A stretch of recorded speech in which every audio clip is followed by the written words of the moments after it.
Bonjour tout le monde. Because of votes, I expect members to be coming in slowly, but we have a number of guests today. I know my opening is going to take a few minutes. J'ouvre maintenant la séance. And I now declare open this meeting. Welcome to meeting number 92 of the House of Commons Standing Committee on Public Accounts. Pursuant to Standing Order 1083, the committee is meeting today to begin the study of information technology systems in the Government of Canada and Report 7 and 8 of the Auditor General of Canada for 2023. Welcome our witnesses from the Office of the Auditor General, Andrew Hayes, Deputy Auditor General, Patrice Malbeuf, Director, Jocelyn Matthews, Director by video conference, I believe, yes, Department of Employment and Social Development, Paul Thompson, Deputy Minister, Cliff Groen, Associate Deputy Minister and Business Lead, Benefits Delivery Modernization, John Ostrander, Technical Lead, Benefits Delivery Modernization, Department of Public Works and Government Services, Ariane Reza, Deputy Minister, Molly Royd, Associate Assistant Deputy Minister, Procurement Branch, Shared Services Canada, Scott Jones, President, Shannon Archibald, Assistant Deputy Minister, Hosting Services, Scott Davis, Chief Financial Officer. And I believe we're still expecting one more person from the Treasury Board Secretariat. Mr. Clerk, if you could endeavor to track this person down, and I'll announce that person when they arrive. As normal, we allow our witnesses to open with a 5-minute presentation each. I believe I have four statements that are going to come. We begin with the Office of the Auditor General. Welcome, everyone. I wanted to get through the list, so I didn't say hello individually, but hello, welcome, thank you. There might be some votes here, so you might have to be patient with the parliamentarians today.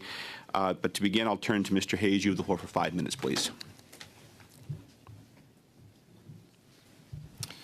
Monsieur le Président, je vous remercie.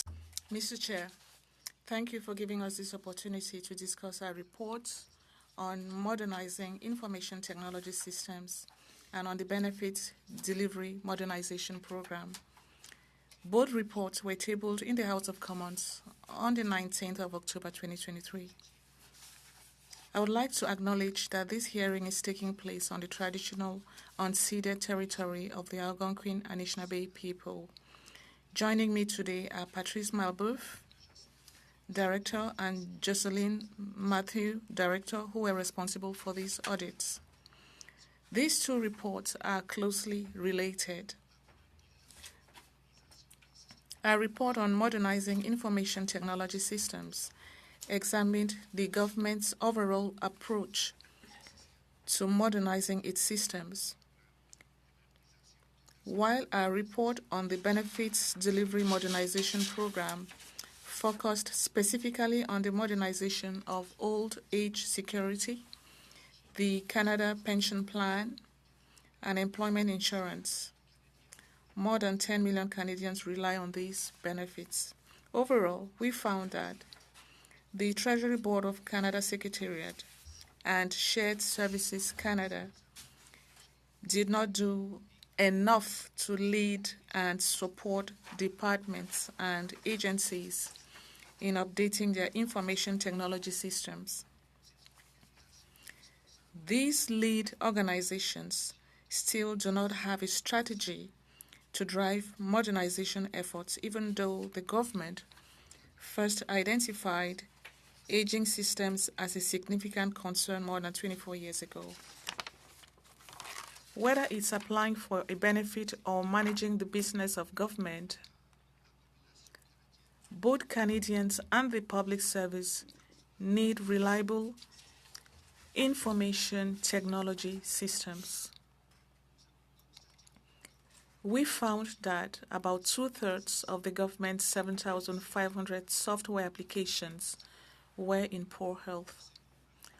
Of those, 562 are essential to the health, safety, security, or economic well-being of Canadians. Some of the systems date back to the early 1960s. The risk that outdated systems could fail and that Canadians could lose access to essential services increases with every passing day. Information technology infrastructure is a problem that the government has known about for decades. Progress has been very slow.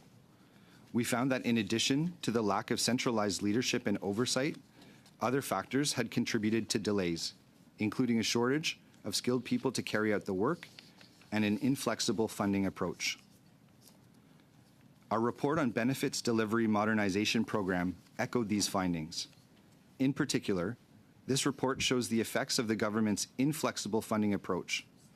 When the program was launched in 2017, Employment and Social Development Canada estimated that it would cost $1.75 billion. That number has since been revised twice, and it will probably change again as delays and challenges persist. In April 2022, the cost estimate reached $2.5 billion. That's a 43% increase since 2017. In other words, halfway through the program's 13-year timeline, all three benefits were still running on systems that are between 20 and 60 years old. Faced with ongoing delays, cost increases, and staffing challenges, Employment and Social Development Canada adjusted its approach and delayed transformation efforts to prioritize the migration of aging systems. This step was intended to mitigate the risk of system failure. The department also moved old age security ahead of employment insurance in the migration schedule because old age security was the oldest system with the greatest risk of failing. The department's decision to focus on migrating the systems to prioritize the continuity of benefits was the right one. However, we are concerned that if challenges and delays persist, decisions could be made to remove aspects of transformation or to take shortcuts to maintain the timelines or budget, as happened with the Phoenix Pay system. Reducing or eliminating the transformation component of the program increases the risk that the final product will not meet the needs of those who rely on these benefits, including seniors, Indigenous people, and refugees. Mr. Chair, this concludes my opening remarks. We would be pleased to answer any questions the committee may have. Thank you. Thank you very much. Up next, Mr. Jones from Shared Services Canada, and you have the floor for 5 minutes, please.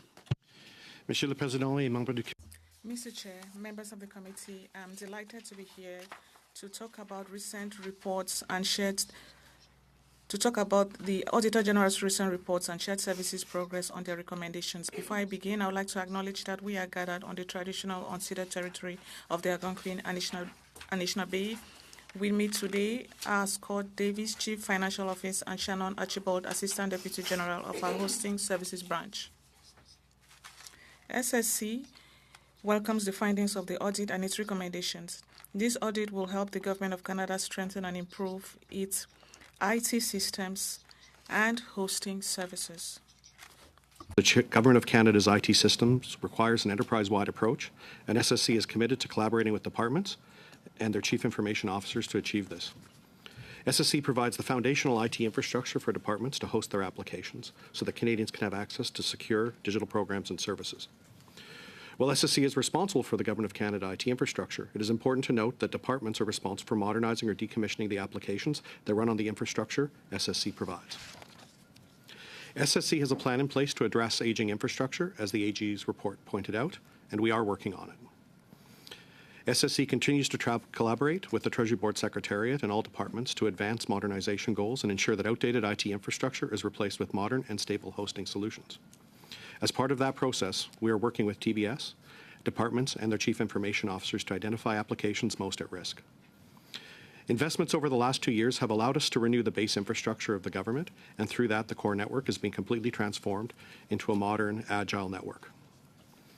To support the modernization of applications by department, SSC is offering modern hosting solutions, including cloud services and the Government of Canada's own state-of-the-art enterprise data centres. These modern solutions are key to be able to offer digital solutions and programs to Canadians.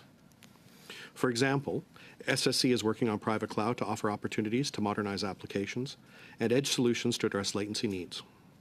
Through our hosting services strategy, SSC will continue to support applications across departments and improve the security and stability of those that are within the enterprise data centers.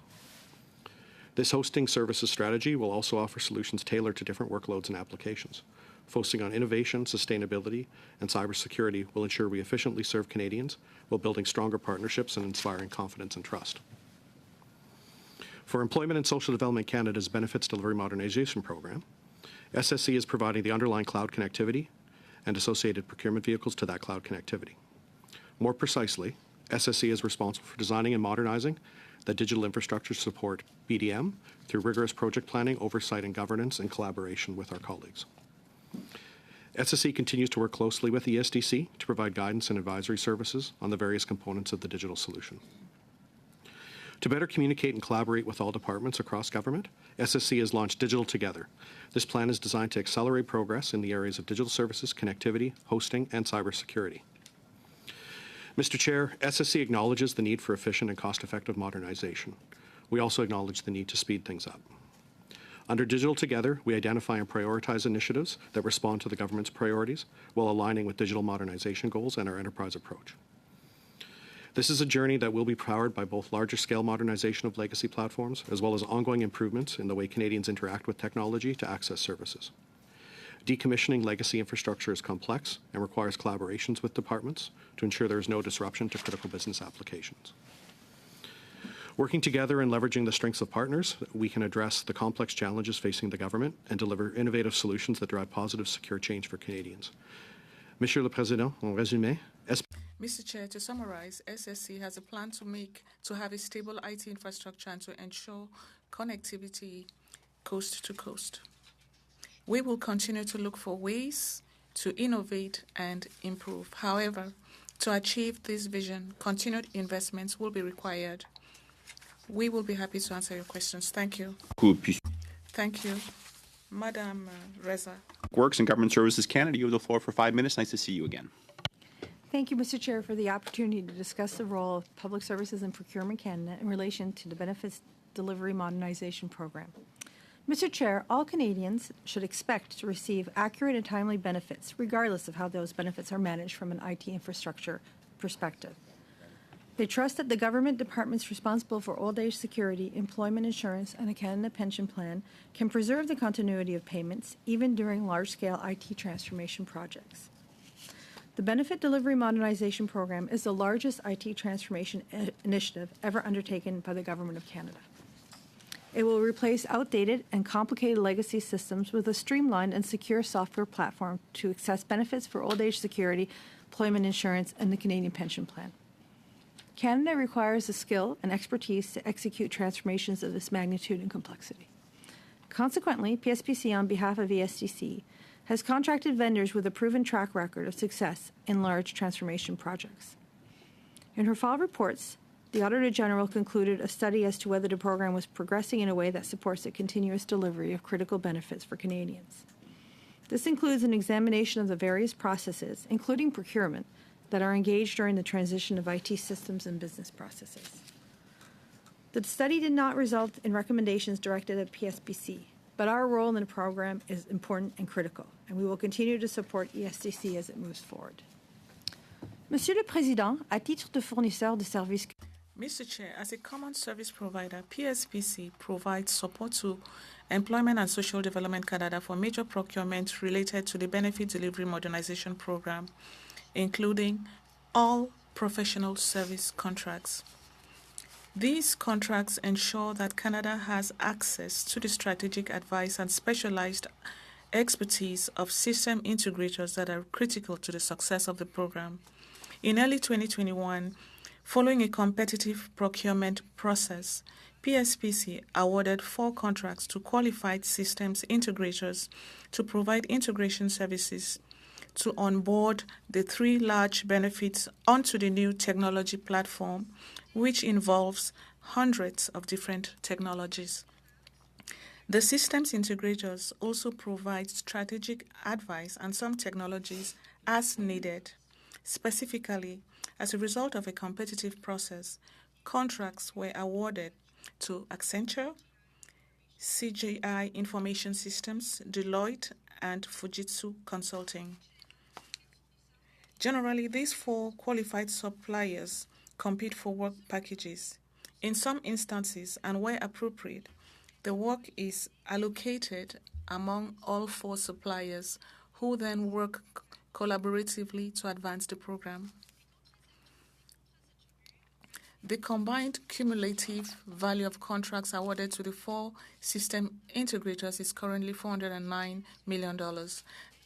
I would like to note that PSPC is currently supporting ESDC in designing the procurement to replace the employment insurance system, which will result in additional work via these contracts. Mr. Chair, PSPC has also awarded a contract on behalf of ESDC as a result of a competitive process for the core technology platform to IBM Canada, currently valued at $70 million. Each of the benefit programs will be onboarded and integrated onto this platform. PSPC also issued a large competitive contract for strategic transformation advice as well as project management services to PricewaterhouseCoopers, currently valued at $147 million.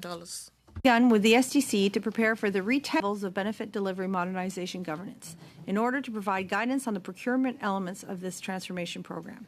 Given the size and scope of the program, we have a team of procurement specialists working full-time on this file to support ESDC in ensuring it meets the needs of Canadians across the country.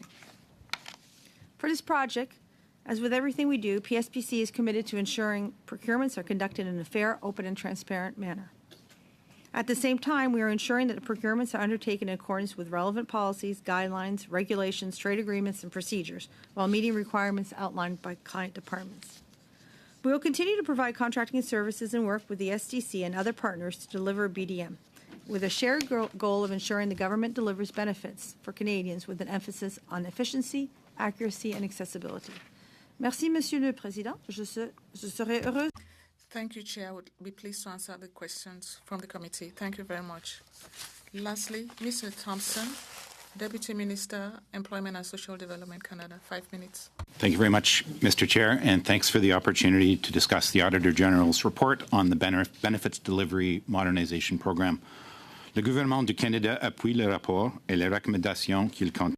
The Government of Canada welcomes the report and its recommendations. They will help us refine our project management approach, not only for this project, but also for other large IT projects.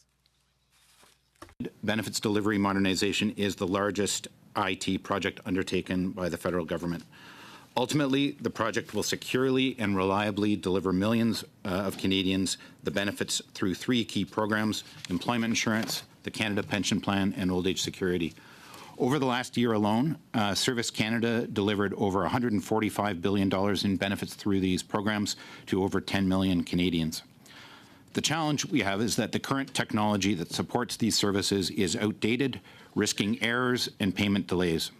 There is an increasingly urgent need to replace these aging systems with modern, reliable digital solutions. A new platform will position us not only for a better client experience, but one that is safer and more secure than ever before. It will also give us more agility to respond to policy and legislative changes. We will be able to implement such changes more quickly and better enable ESDC to adapt to both client expectations as well as changing circumstances and events. Les recommandations formulées dans le rapport de vérification. The recommendations from the Auditor General's report will help us carry out this project. We have taken action in a number of different areas based on extensive research, best practices, and lessons learned from both the private and public sectors, Canadian provinces and territories, the UK, Australia, and the United States.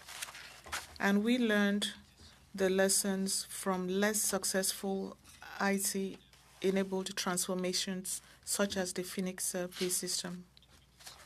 Improvements we've made.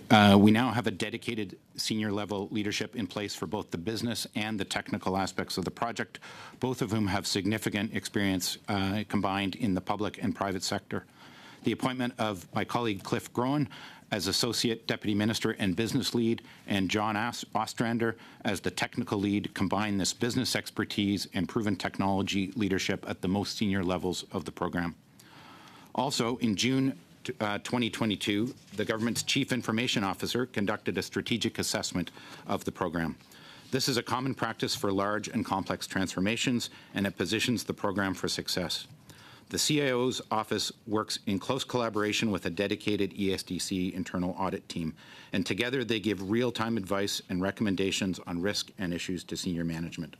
They also work with a third-party assurance provider to assess the effectiveness of risk management, control, and governance processes in specific areas. With regards to implementation, the old age security is the first benefit that is being transitioned to the new BDM platform. And it is important to note that it has already gone live. Last June, 600,000 old age security foreign beneficiaries were successfully transitioned to the modernized system. Full onboarding of all OAS clients to the new platform is on track to be completed in 12 months' time in December 2024. Nous modernisons la sécurité de la VIS, l'assurance. We are modernizing OAS, EI, and the CPP over 3 phases with an expected completion date of 2030. This incremental and phased approach allows us to demonstrate value early and continuously as the platform capabilities mature. BDM program outlined in the report. I would highlight that current spending is consistent with other jurisdictions that are undertaking similar transformations. Since 2017, the BDM program has spent $817 million. The Treasury Board approvals to date amount to $2.2 billion over a 10-year period. While this is a very sizable investment, it is important to note that the total benefits delivered to Canadians during the lifetime of the platform will be more than $1.5 trillion. With large IT projects like this, we know that they are intricate, but we are determined to get it right.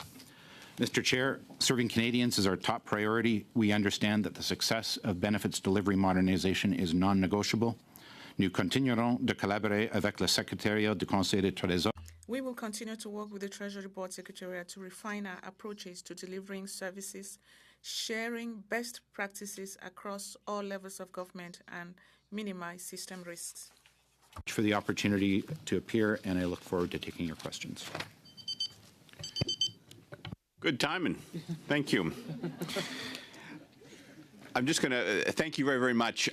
We had a late arrival, so I'm just going to turn things over to the clerk just to check in with the Treasury Board Secretariat for a mic test and all that. Over to you, sir. Ms. Luello, if you don't mind, if you could just speak for a few seconds for the benefit of the interpreters, just to make sure your sound is okay. Thank you.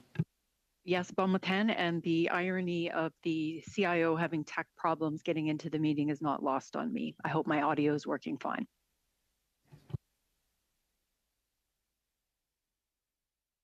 Your sound is good. Thank you very much. Very good. Thank you, Ms. Luello. And it's not lost on us as well. I also understand you have an opening remark. Is that right? If I could just take a moment, that would be very helpful. Yes. And it will just be a moment. Sure. And just a reminder, in the future, we do like to have copies of those as well in advance for translation. So if you could just speak at a kind of slow, deliberate speed, that would be helpful to the translation services. And on that note, you have up to 5 minutes. Thank you. Thank you. I will only take one. I'm going to just add to my colleagues' comments. The Chief Information Officer and my office are accountable for overall leadership of IT and for service and digital transformations across government. I think my colleagues have outlined some of the challenges there. We're also accountable for oversight on high-risk, complex programs. BDM is one of those. And I think when you take the 2 audit reports, I think the Auditor General has done a very good job of outlining the issues in front of us. And today I look forward to some conversation with the committee around my opinions on the fact that we are trying to do too many things, and that is part of what is slowing our progress and improvement. With that, I'll pass back to you. Thank you. Thank you very, very much. I believe we're clear of votes, and I hope that is the case, but of course I'll continue to monitor what's happening in the House of Commons. So but without further ado, I'll turn now to our opening round. Ms. Gray, you have the floor for 6 minutes, please. Great. Thank you, Mr. Chair, and thank you to all of the witnesses for being here today. Through you, Mr. Chair, I'm just wondering who would be responsible for the development of and the oversight of the budget for the Benefits Delivery Modernization Program so that I can ask my questions to the appropriate person. Employment and Social Development Canada, so Paul, myself, and John. Okay, great. Thank you. Thank you so much. So we know that the initial budget disclosed by the government for the Benefits Delivery Modernization Program was $1.75 billion. Can you please table for this committee this detailed budget? Is that something you would be able to provide to this committee? Yeah, so the initial budget estimate that was put forward for the Benefit Delivery Modernization Program was $1.75 billion. Right. And we could certainly provide you with the estimates that had been developed at that time, for sure. Great, thank you. The detailed budget for that, and if we could get that by January 19th, 2024, just to put a timeline by it. Okay, thank you. So the third-party review, as reported on by the Auditor General, was completed and showed that the program cost was now at least between 2.7 and 3.4 billion. And I know that there was a couple numbers that were in that range that different departments had mentioned here today. So can you confirm that this is the new budget amount? Sure. So, as noted, we're working within a project authority of $2.2 billion. We have spent 853 to date. At present, we are responding to the AG's recommendations on improving the costing, and there's some further decisions to be made on scope of the remaining works, and some of the phases of the project remain fairly speculative at this point, too. So we don't have a full-fledged program of work costed out for the next 10 years, if that's what the question is seeking. Well, the question is, what is the new budgeted amount? So you've said that the new budget amount is now 2.2.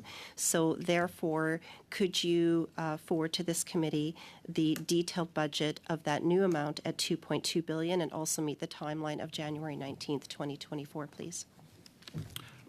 We can certainly speak to the plans with respect to the $2.2 billion, but as noted, there's additional work that's expected above and beyond that that's currently being costed out, and some choices being made on the project scope, what will be in, what will be out, those kinds of things. But we can certainly speak to the original budget and the 2.2 project envelope that we're working with. Okay. It was reported in the National Post on November 17th, and I'll quote here, sources suggest ESDC is set to go back to the Treasury Board Secretariat, which controls the public purse, on Benefits Delivery Modernization Program with a new estimate of almost $8 billion. That would be a 357% increase on the original estimate if confirmed. So can you confirm if that is the new estimate for the program, and is that the new estimate that you're working towards? That is not the estimate that we're working towards. Okay, thank you very much. My next question is, there are new ministers that are either responsible for or whose departments have direct lines of responsibility for the Benefits Delivery Modernization since the ministerial appointments this summer in July of 2023. So has the Employment Minister requested a briefing on the Benefits Delivery Modernization program, this IT project? So I can speak to the accountabilities within Employment and Social Development. The lead for the project is Minister Beach, the Services Delivery Minister. The three statutory programs, I mentioned two of them, are the responsibility of Minister O'Regan, Canada Pension Plan and Old Age Security, and one of them is the responsibility of Minister Boissonnault, the Employment Insurance Program, and they are kept informed. They're not the lead ministers, but they're kept informed on the file. Right. So you're saying the lead minister would be the Citizen Services Minister, would be the lead? That is correct. Okay.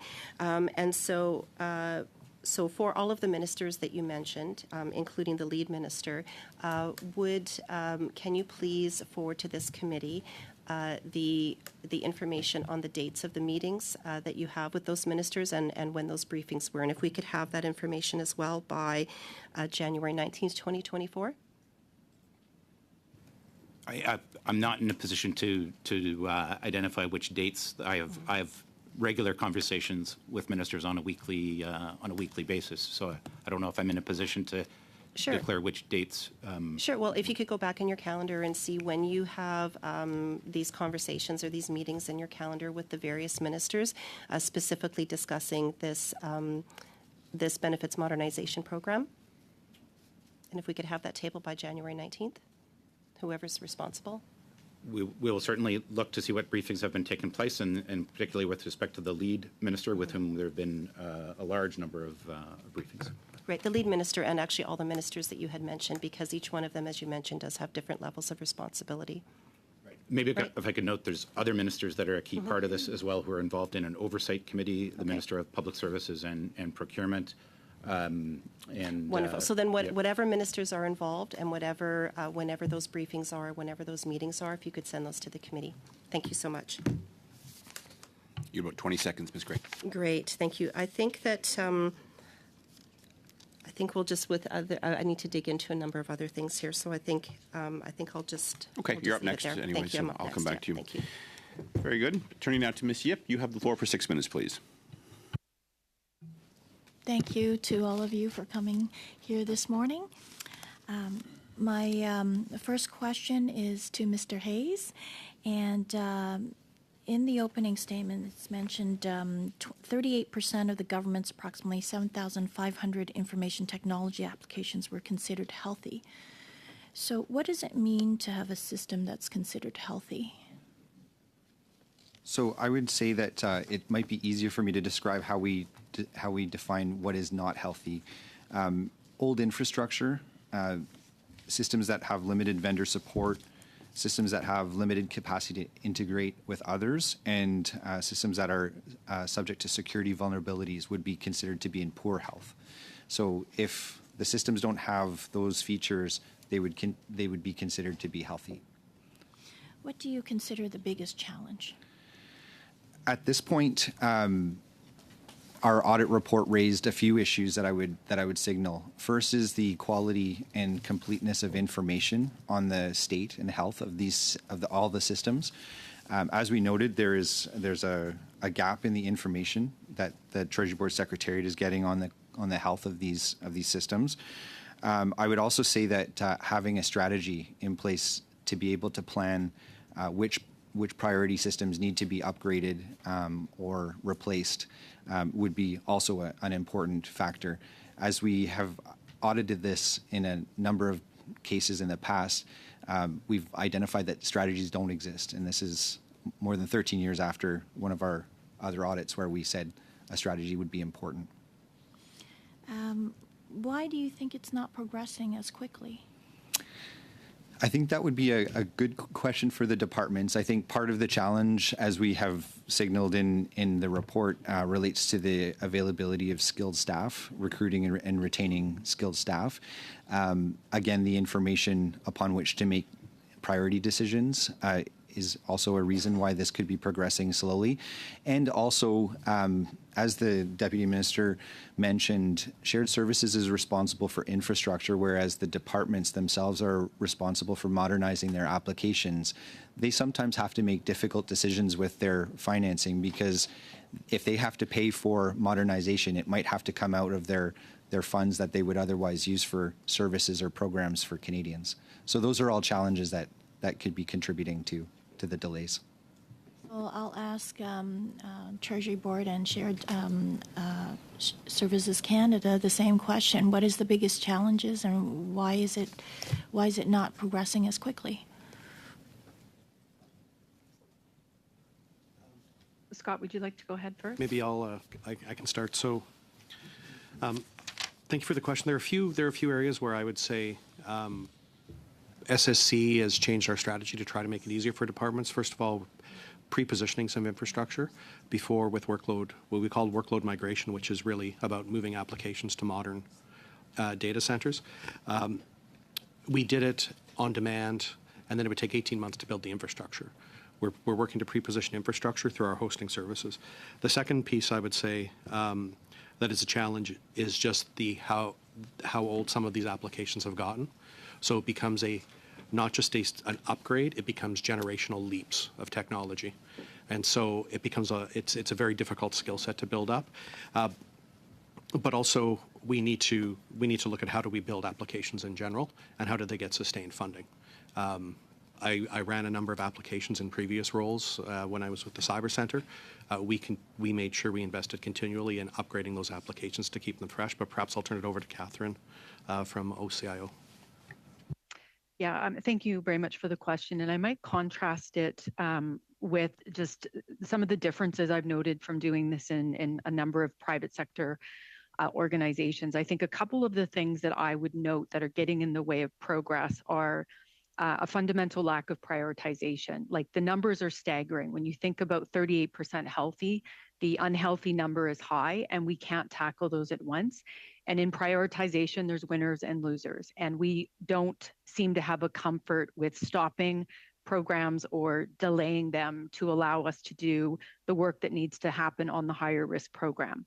The other piece I would point to is we are challenged with standardization. That's not a unique to government phenomena, but it is, I think, amplified in government. It is much easier to keep on a modern path if you have standard protocols for doing things, and everything is special around government in areas where, frankly, it shouldn't be, pay and HR being one of them.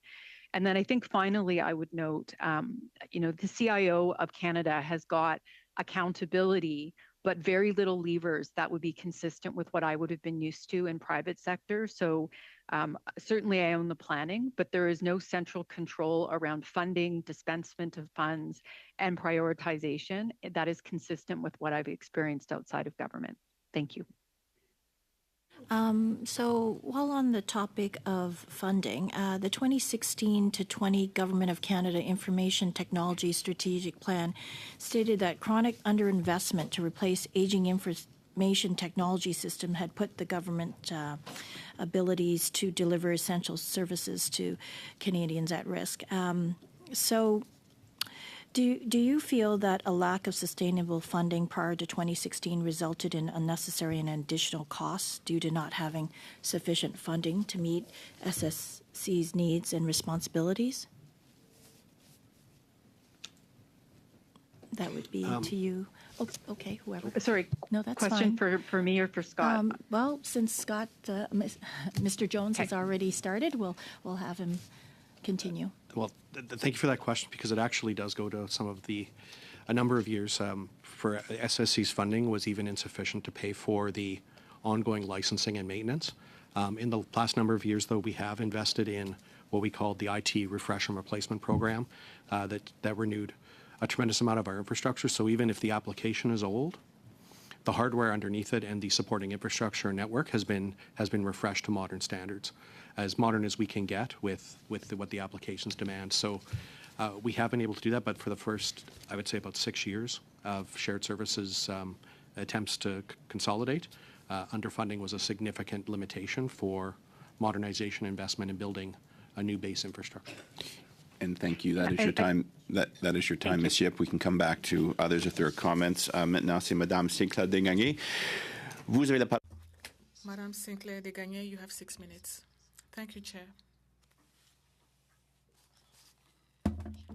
Right away, I would like to refer to a statement that leads to an idea that guides my work. I hope it guides yours.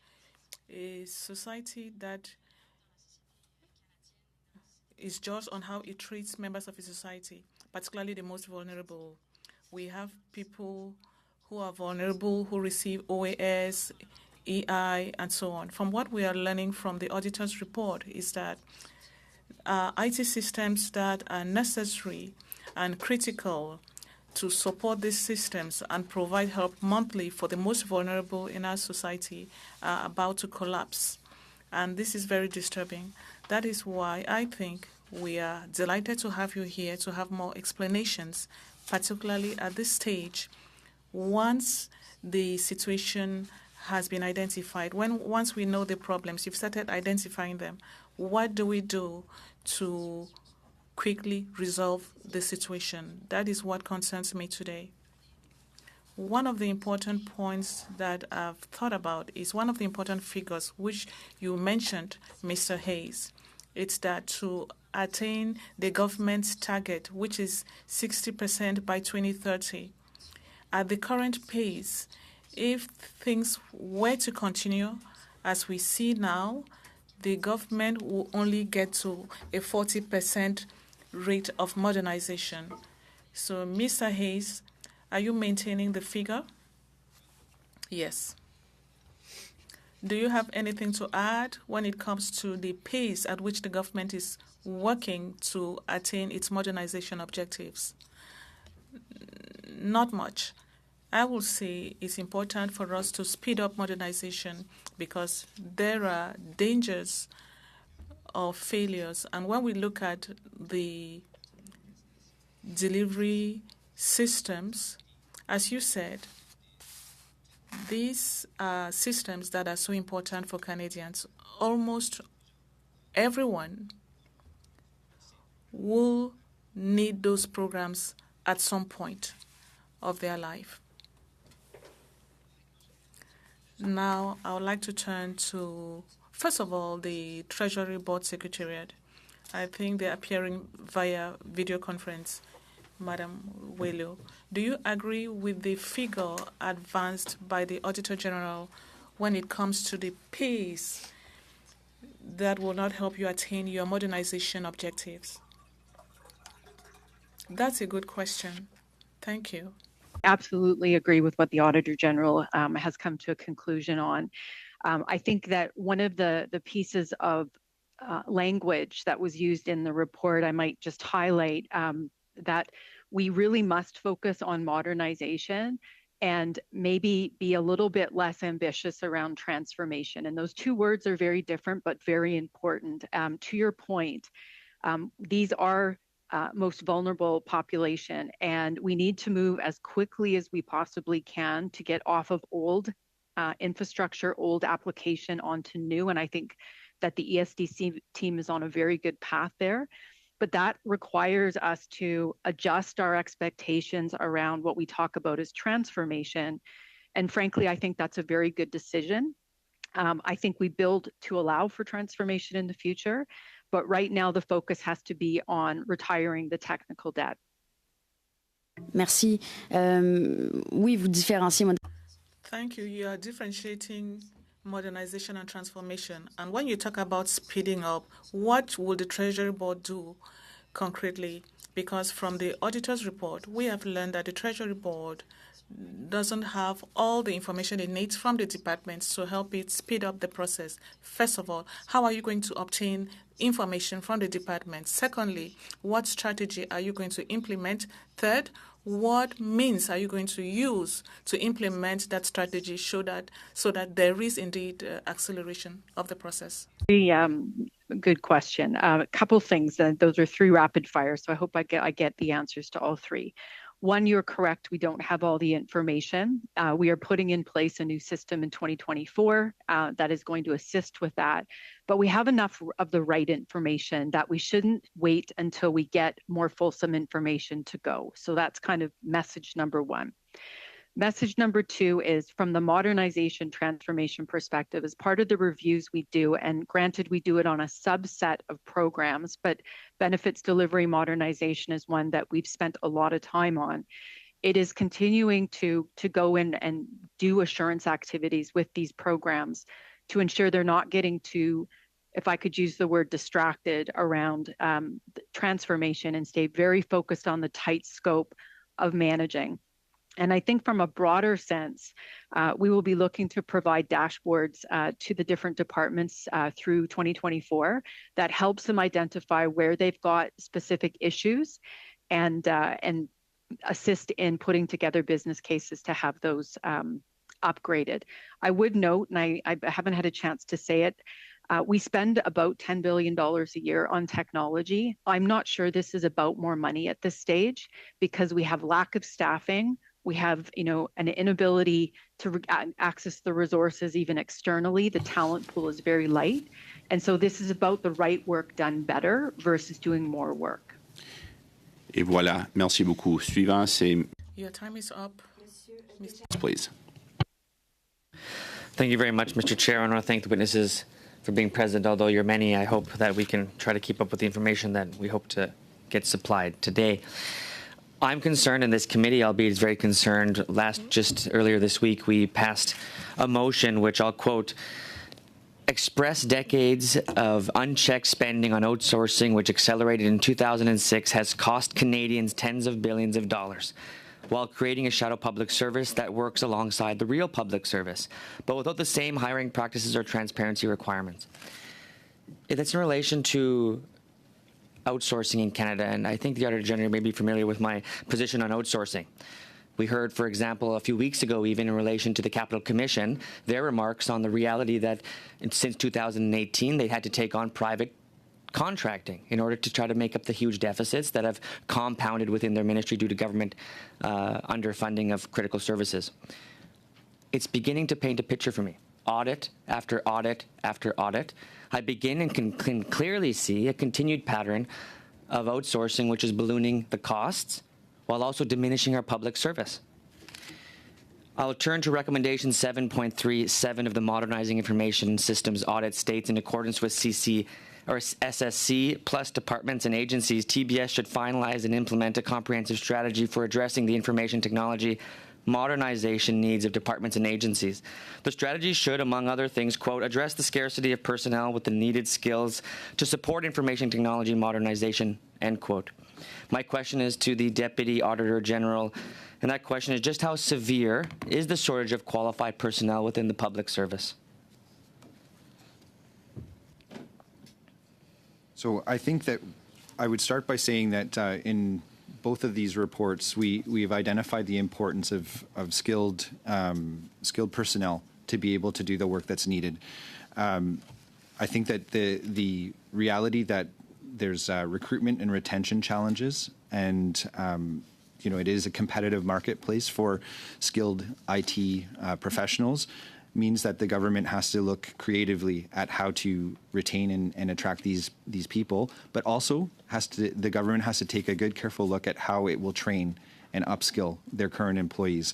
The importance of the recommendation that you cited in section 737 is that a strategy that is comprehensive and that takes into consideration all of these factors is needed at this point. It's long overdue.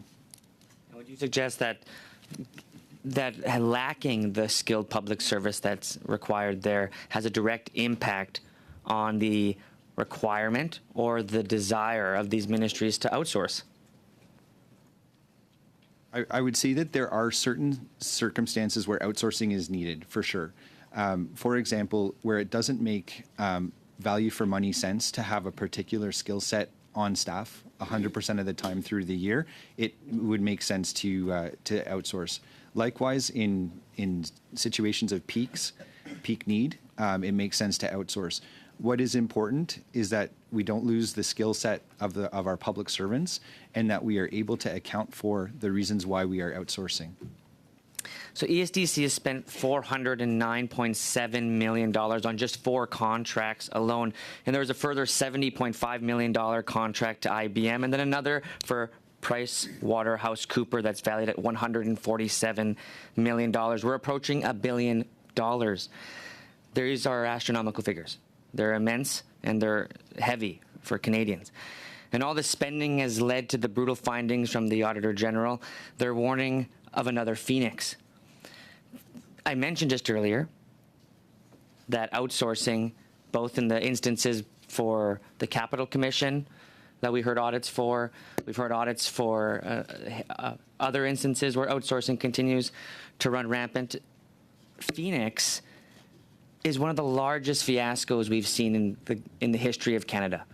We still have public servants today that don't even get their paychecks. So you have to forgive me if I'm not, for being so concerned with this, the fact that IT specialists from outside of government could be recommending systems that are supposed to be now in charge of things like CPP, things like employment insurance, old age security. These are extremely important programs that are valuable to Canadians. And we're just going to gamble it and get a similar result as Phoenix. I'm nervous about the risk that these contracts take on for Canadians, both in price increases, because they're not serving Canadians. The difference between the public service is the public service wants to serve Canadians. Their primary job is to serve Canadians. McKinsey's job is to make money for their shareholders. So my question is, when or how can Canadians get assurances that these programs aren't going to be gambled away and find the same problems that we find in Phoenix? Thank you. So I very much appreciate the concern around the intricacy of this project and the risks associated with it. I can assure you that we have a very strong contingent of public servants working on this project under the leadership of Cliff and John. The reality is, though, that we don't have all the expertise, as the Deputy Auditor General was noting. All this expertise and experience does not reside within the public service. And if we look at the lessons learned from other jurisdictions as to how they've implemented such projects, it's almost always with the help of experienced vendors who have actually executed these projects elsewhere, and that's the kind of experience we're trying to tap into here with the project in Canada. So how much money do these guys make Mr. off of the Dugely, I'm public afraid, service? Mr. Dugely, that is your time, but we will come back to you shortly. Thank you, Chair. Turning back to Ms. Gray, you have the floor again for 5 minutes. Great, thank you, Mr. Chair. The Deputy Minister of VSDC had confirmed that the budget will now be greater than $2.2 billion and that you're working on developing what that new budget might be. Can you just quickly let us know what that timeline is expected to be? When would that be completed by? So, as Deputy Minister Thompson indicated, we're currently working on that. We expect that will be completed within the next 4 to 6 months. Okay, great. Thank you very much. And once that new budget is developed, could that please be tabled for this committee as well whenever that timeline is met within the next 4 to 6 months? Sure. The detailed budget. Thank you very much. We've seen that there is, for 2023-2024, approximately 500 public service workers working on the Benefit Delivery Modernization Program. Can someone confirm that for us here today? I believe that number is correct. I have a table here. Give me one moment. My apologies. Great. It is in that ballpark for sure. Okay, great.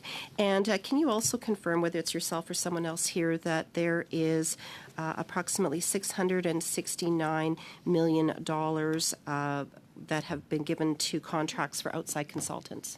So actually, I found the table that I was referring to. So actually, in 23-24, it's an estimate about 965 public servants are working on the program. 965? Yeah, in Okay. This fiscal year. Thank you for updating us on that. So can we also confirm the outside consultants, that there have been about $669 million in contracts? Since the start of the program in 2017, Yes. I believe, and I can validate that number, but I believe that's consistent. Okay, great. And this looks like at approximately 172 contracts that would be totaling that $669 million? I think it's approximately 7 contracts. Okay. Well, So- there's maybe there's overarching contracts, but there's a number of vendors, like considerable dozens and dozens of vendors. So there are 4. So we have, as indicated in comments earlier, there are 4 main system integrators that we have, which are the vast majority of the contracts. However, during the life of the program since 2017, there have been lots of other smaller dollar value contracts. Well, for the different smaller activities. dollar value contracts. Okay, so there have been quite a number of contracts. Were any of these contracts sole source contracts? All of the significant dollar value contracts over the $40,000 sole source limit. I'm not the procurement expert in terms of that language, but all of them have been competitively procured. So you're saying that everything over $40,000 was competitive, meaning that it was advertised on Canada Gazette or somewhere else publicly, and it did go through a competitive process? So there, and again, I'll lean on my colleagues from from Public Sure, Services whoever can Procurement answer. Canada. Whoever can answer that here. But the process have been, we have leveraged national master standing offers that are determined through competitive processes, et cetera, to be able to advance the work.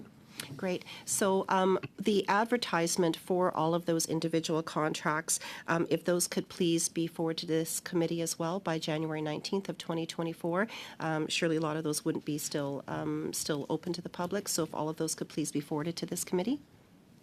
Just to add that, PSPC's contracts, which are to higher dollar values, we can certainly send. I don't know how we'll work together to see where they were advertised for the ones that ESDC did under its own contracting authority and shared services as well. So just to be clear, so are you saying that any contract that is less than $40,000 wouldn't be advertised publicly?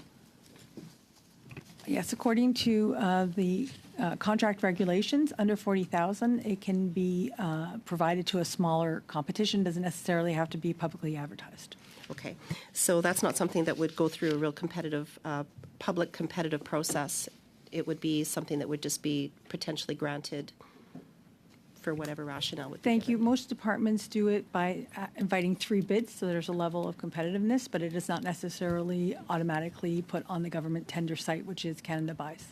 Okay, so even if something is not on the government tendered site, if there was a process where there were different vendors that went through a competitive process, if we could please have tabled for this committee as well, whatever the outreach was that would have led to those contracts.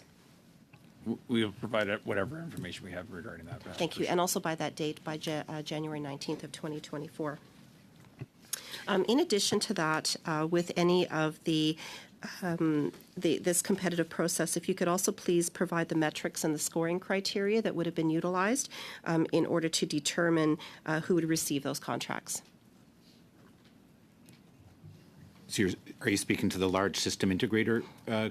I'm referring to any contracts that have been given for the benefits modernization program. So, what is the if you are putting it out to public tender and it is not a sole source contract, what were the scoring metrics? Whether you have 3 people or whether you have a larger number, and regardless of what the dollar value was, what is the metrics that you use to determine who would get that contract?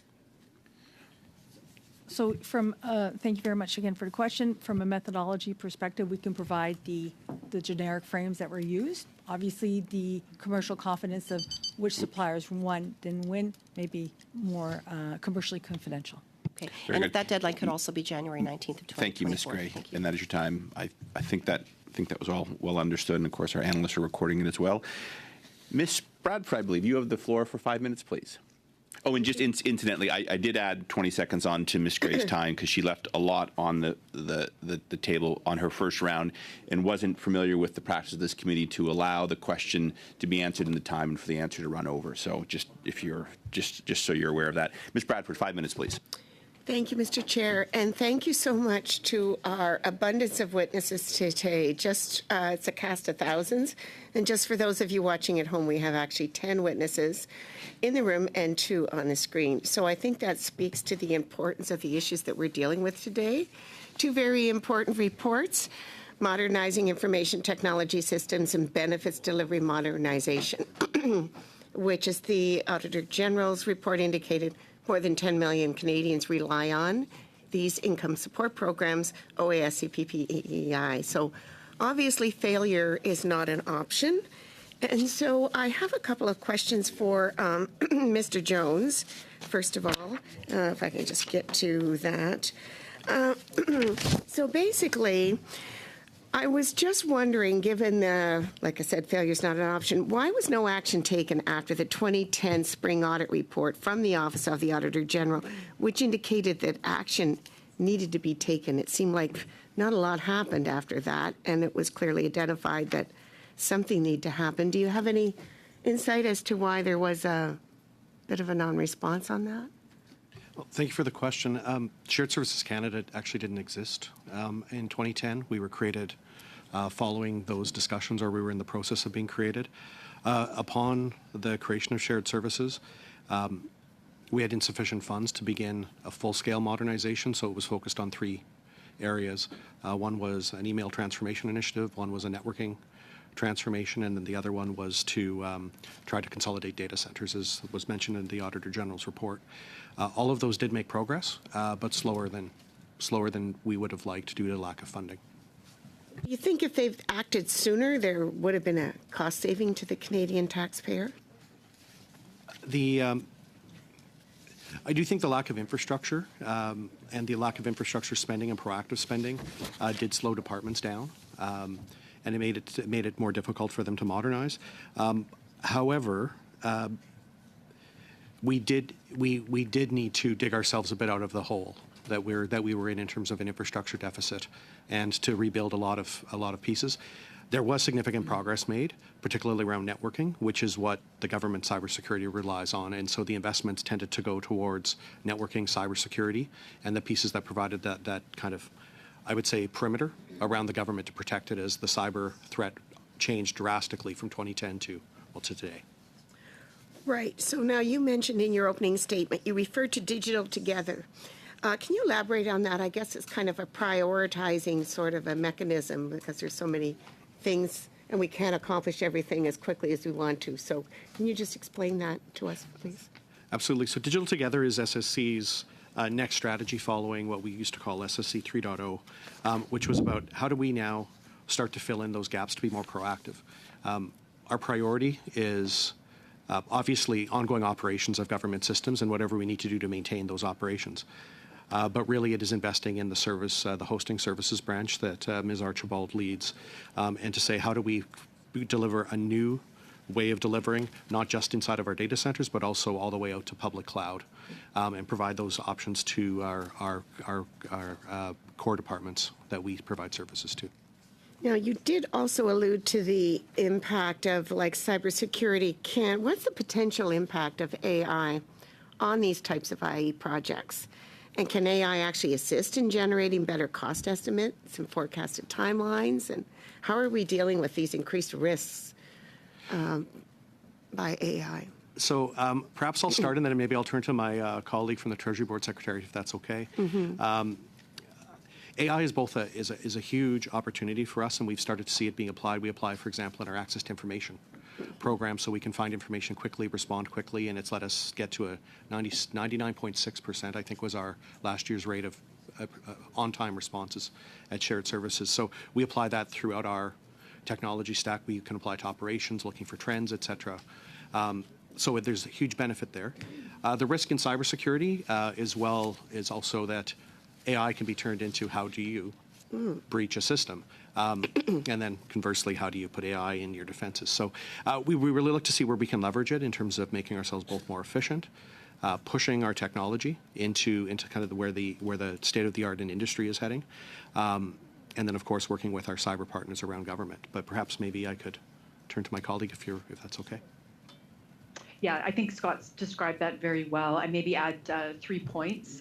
One is that the Treasury Board Secretariat CIO office has published guidance around using AI and specifically generative AI as that emerges. So we've got some really good, I think, leading policy work in that space. The second is it's a wonderful opportunity for us to actually decrease costs, be more effective in terms of automating predictive problems. But third, I would say built on a foundation of poor systems, poor data, you don't optimize your AI. So it goes right back to the Auditor General's conclusions that we have lots of work to do there. Thanks. And that is your time, I'm afraid, Ms. Bradford. And tournant maintenant, encore une fois, Madame Sinclair Desgagnés. Vous avez la parole pour 2 minutes. Madame Sinclair Desgagnés. Madame Loello, my question is for you because you were answering my questions the last time you spoke by saying that we had to focus on some mandates, particularly to modernize some systems and not try to transform everything at once, if I understood you well.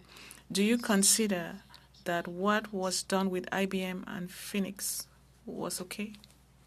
What do you think about that? I don't think it's okay that our staff are not paid properly. I don't think there's any deputy sitting in the room or anybody in government that thinks that where we are with pay is okay. I think from an IBM perspective, it would be very easy to sort of point the finger, but it was a multi-system failure in terms of Phoenix. It was governance, it was technology, but most importantly, it was a lack of standardization of business processes. And we're still only half done on Phoenix. And as we sort of look forward on the pay file, we need to learn that lesson. In my very brief opening comments, I talked about the fact that if we do not exercise discipline on standardization, we're going to be having the same conversation in 10 years. Merci. Avez-vous? Thank you. Do you have the exact figure for the total implementation cost of Phoenix? In April 2022, they talked about $2.6 billion, but I believe that it's higher than that. Do you have another figure? Si vous me permettez. I will pass to my... Si vous me permettez, If you allow me, I may answer. It's about $3.6 billion so far. So $3.6 billion has been injected into a system. A few months ago, Radio-Canada told us that there are some 200 unresolved cases this year. We are back to the levels where we were 2 years ago when it comes to those waiting. It's a catastrophe after spending $3.6 billion of taxpayers' money. How do you explain that? Involontaire? Anyone willing to answer the question? Catherine, if you like, I can start it off and then turn to you. So, as you know, it's been 7 long years of trying to find a way out of Phoenix. Obviously, as we all know, paying public servants is key, and you noted the backlog continues to be an area of risk.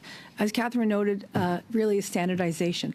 Phoenix started off as an IT technology change, but in reality, it was a continuum from the business rules, the transformation rules, all the systems that feed in, the HR systems that are individual in each department have stayed as is. So we have to actually work across the continuum pour s'assurer que les règles, qu'est-ce qui to make sure that the rules implemented together with the Treasury Board, the unions, the departments, there are 46 different technology systems,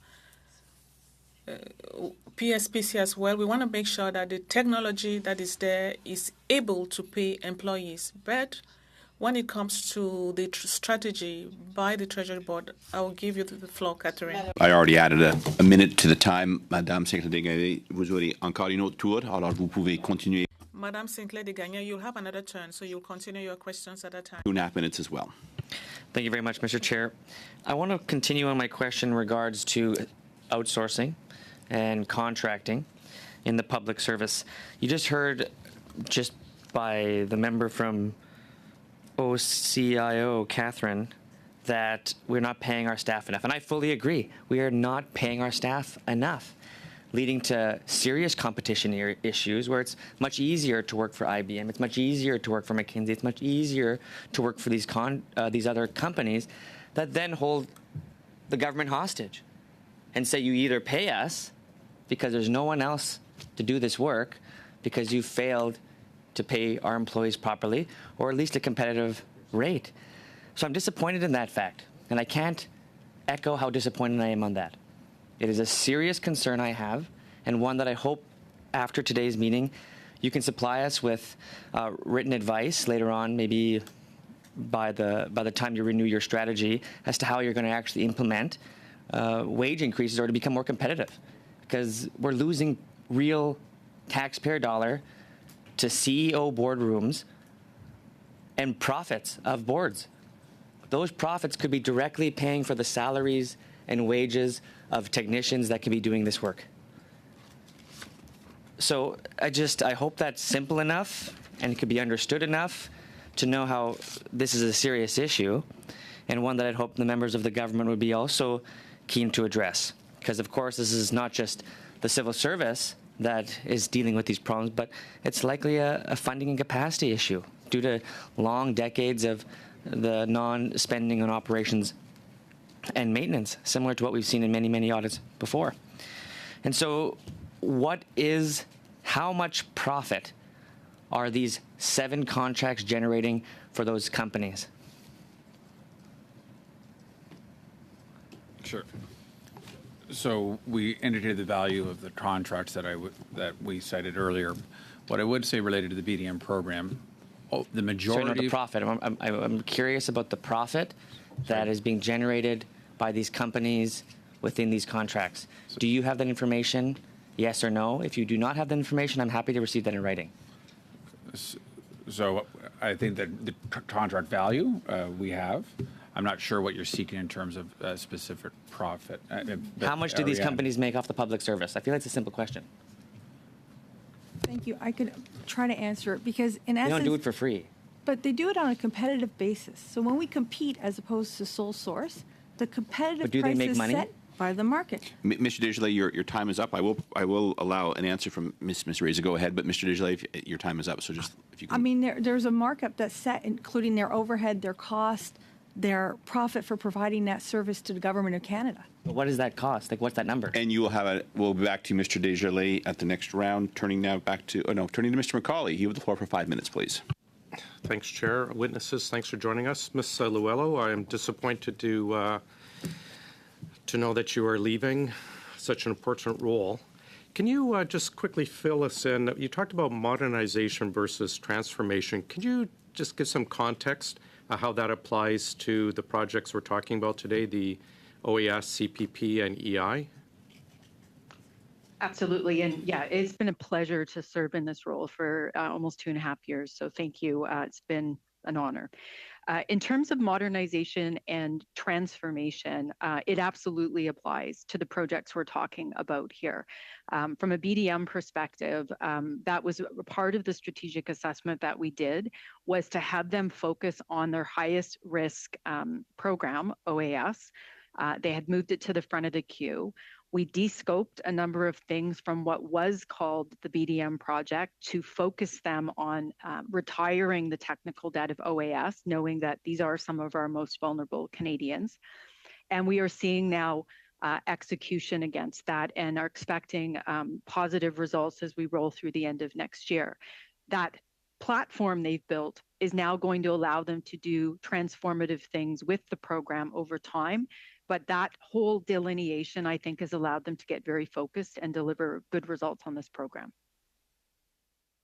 You mentioned as well a standardization deficit. Could you elaborate a bit more on that and how that applies to? I sense a fair amount of frustration with from some of the things you've talked about, and perhaps it's why you're leaving the public service. But could you expand a bit more on that and what we should be doing but are not doing, and some of the roadblocks that have been put up in front of yourself and the changes you've been trying to make?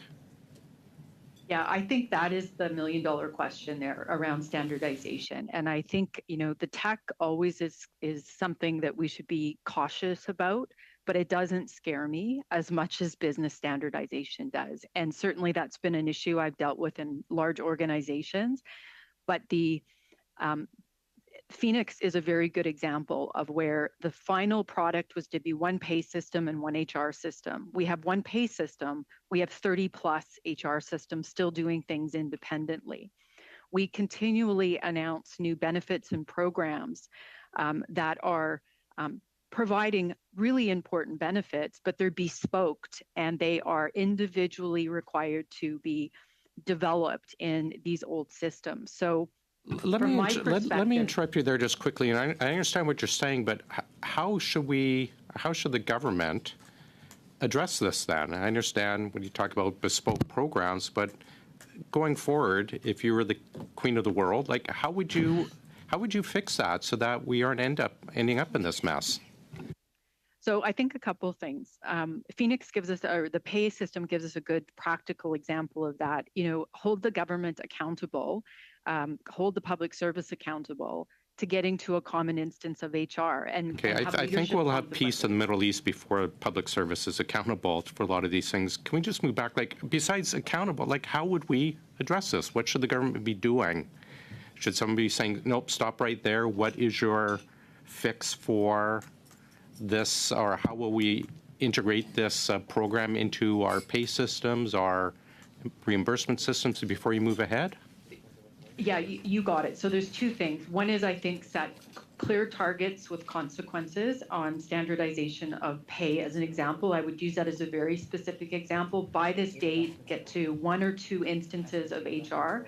I think the other one is, as government is defining new programs, they are saying, can we do it in the system, or is it going to take us 18 months to code? And I see examples of that every day. How much time do I have, sir? You get 45 seconds. Okay. You're outgoing. You've got half a minute. What should we be focusing on with this specific program? Are we on the right path with what you were talking about? If you're talking about benefits delivery modernization, there's a couple things I'd focus on. The model of having Cliff and John, 2 in a box, delivering. We should replicate that for pay. We should replicate that for the immigration system. Right. Just quickly, have you provided any recommendations to anyone as part of your outgoing package that perhaps you could table with us? I will be providing recommendations to both the minister and the clerk, and I'm happy to provide a subset of that to the committee. I hope you're moving back to Edmonton. There you I'm are. in Calgary today. This is where I am. All right. Point of order. Point of order. And just a question, just so we can put it into our calendar. Is there a sense when we might receive that that document, the recommendations you just referenced that you would provide us? Yeah, I will be delivering that by end of next week, so I have no difficulty providing it after that. What I will not provide is anything related to personal information on individuals, but happy to provide the more general advice. Super. Thank you very, very much. Good. I just didn't know if it was a few weeks or a few months, but that's very helpful. Turning now to Mr. Chen, you're joining us online. Thank you for that. You have the floor for 5 minutes, please. Thank you very much, Mr. Chair, and thank you to the witnesses for being here. I just wanted to follow up on what Ms. Luello said earlier, in that the Office of the CIO has accountability but no central control of funding. Could you expand on that and explain further what you meant by that? Thank you. Yes, thank you. This is probably one of my greatest irritants, is that, one of the tools that I used to have as a CIO in private sector was the ability to set the strategy and then actually control the funding. And by controlling the funding, I'm not suggesting that they give me X billions of dollars to dispense, but there was a level of control where there was a sign off on technology work that went on right across multiple divisions of publicly traded organizations that I, as the CIO, had. That same level of oversight does not exist. We are in a very vertical model for many good reasons, but these are horizontal problems, and we don't have, in my opinion, the right horizontal financial controls in place on technology investment. And as such, we're spending, X billions of dollars on thousands of things versus X billions of dollars on the few things that need to move fast. And the benefits delivery modernization program is an example. That's not just money, that's resources as well. Thank you for that. I want to move to Shared Services Canada. From 2019 to 2023, departments and agencies who reported on the health of their IT systems did not assess close to 12% of their applications. Has Shared Services Canada considered ways to reduce this number? Thank you for the question. I think for the applications themselves, actually, Catherine is in a better position to talk about that. But for the infrastructure, we have been modernizing the underlying infrastructure, both network, server infrastructure, and attempting to move as many as we can into modern, stable data centers. But the applications themselves are more it's actually one of the biggest challenges we have at Shared Services is we simply don't control the applications. They're within departmental remit. And what Mr. Jones is nicely not saying is the fact that the specialness of all the applications drive complexity and cost into his business, which is gets in the way of them being as efficient of an infrastructure provider as they could be. In terms of the 12%, you bet. We have 12% we're not seeing, but we have a good appreciation of what the most critical services are. That's outlined in the policy on government security. We know what those services are. We know what those systems are. We feel like we have good visibility on the ones that will kick us in the butt, if I can use those terms. But that doesn't mean we don't pursue the other 12%, and we've got to do better on that.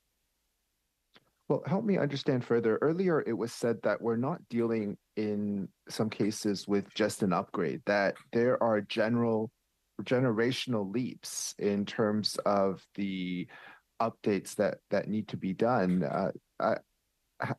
Can Canadians feel confident in these systems if we are not providing the latest technology?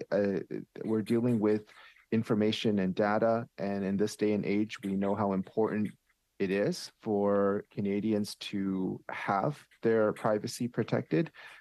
Can you comment further on this issue and challenge that is being faced? I'd be happy to.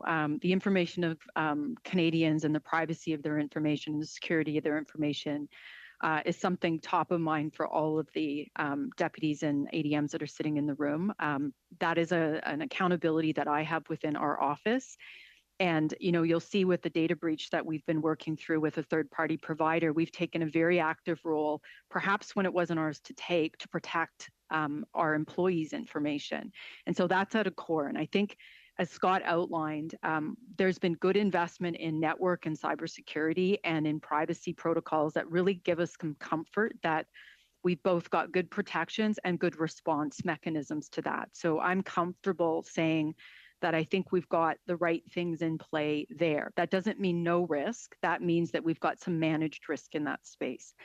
In terms of the leapfrogging, that's a situation many organizations find themselves in, not just government, and it's a huge opportunity to actually rethink business process and to move from old ways of doing things to new ways of doing things. And so I think that Canadians should, be concerned we're on old infrastructure. I think in the programs where we need to be advancing that, like OAS, like EI, like our immigration system, we've got the right practices in place there. And they should feel comforted with the fact that we are starting to look at more modern technology. And as part of that means standardizing, which ultimately is going to drive the cost line down if done well. Thank you. That is the time, beginning our last round, which will involve 6 members asking questions. Turning to Mr. Nader, you have the floor for 5 minutes, please. Thank you, Chair, and thank you to our witnesses. 12 witnesses in total, and I'm sure there could be a joke made there about the complexity of government and perhaps the need to streamline in some areas, but I'll digress on that. I may begin with Ms. Luello and again echo the comments of wishing you well as you depart government for return, I'm assuming, to the private sector. And I wanted to touch a little bit on that, given your unique experience, maybe use this as a bit of an exit interview with you as we go forward, your experience in the private sector and then in government. But following up on a few questions, answers you've given so far about this concept of the specialness of government, and where there seems to be a want or a need among government to see itself as unique or special and needing almost tailor-made solutions. Could you elaborate a little bit on that? You mentioned in one of your responses that, and I'm paraphrasing, but that not everything needs to be special in some cases. Could you elaborate a little bit on that, that idea that if we were to take out some of the specialness, we may be able to be more effective in delivering services? Yeah, it has been remarkable to be able to go between private and public sector. I hope every executive takes the opportunity to do this. I think it would make for just a different discussion between government and private sector. And I think we need to send government folks out into industry. I think it's a very rich experience. US likely does a better job of that than we do. Big similarity. Completely committed people. The people that I get to work and support every day in tech and government are awesome. They work very hard. The specialness drives the complexity. So to very directly answer your question, why do we need 33 different HR systems? Like recruitment's recruitment, development is development. That is consistent. Certainly, we have collective agreements that are different. I am not dismissing that, but the basics of HR, we have not had the discipline to get to a common approach to HR, regardless of the collective agreement complexities. The difference I would note, I ran into this at Enbridge, I ran into this at Air Canada. I would say the biggest difference that I would note is that there is a severity of consequence if you do not standardize in private sector that does not exist in government. And what I mean by that is getting into an enterprise approach when that is what has been decided by the board and that is what has been decided by the CEO. There is only one consequence if you choose not to get on board with that plan. And it's a meritocracy in a way that's a little bit different than what I've experienced. Now, the consensus-based, collegial-based, and the complexity of government lends itself to having a bit different discussion around things, but I think there is room for improvement there to perhaps have a little bit more of that edginess, for lack of better words, for not complying with enterprise. And that includes both public service, but as we actually build and make government policy as well. No, thank you for that. That gives us a lot to think about. And following up, just as you reflect on your 2.5 years in government, your role as CIO. I'd be curious to know what you saw as your biggest frustration in your time in this position, specifically in terms of being, frustration in terms of getting things done, frustration in terms of achieving a desired outcome. What would you say is the biggest frustration? What would you recommend to your successor in terms of what they might want to see done in that position? I don't know if this is going to be a new practice to do exit interviews with deputies in committee, but I welcome the opportunity to actually to share my thoughts here.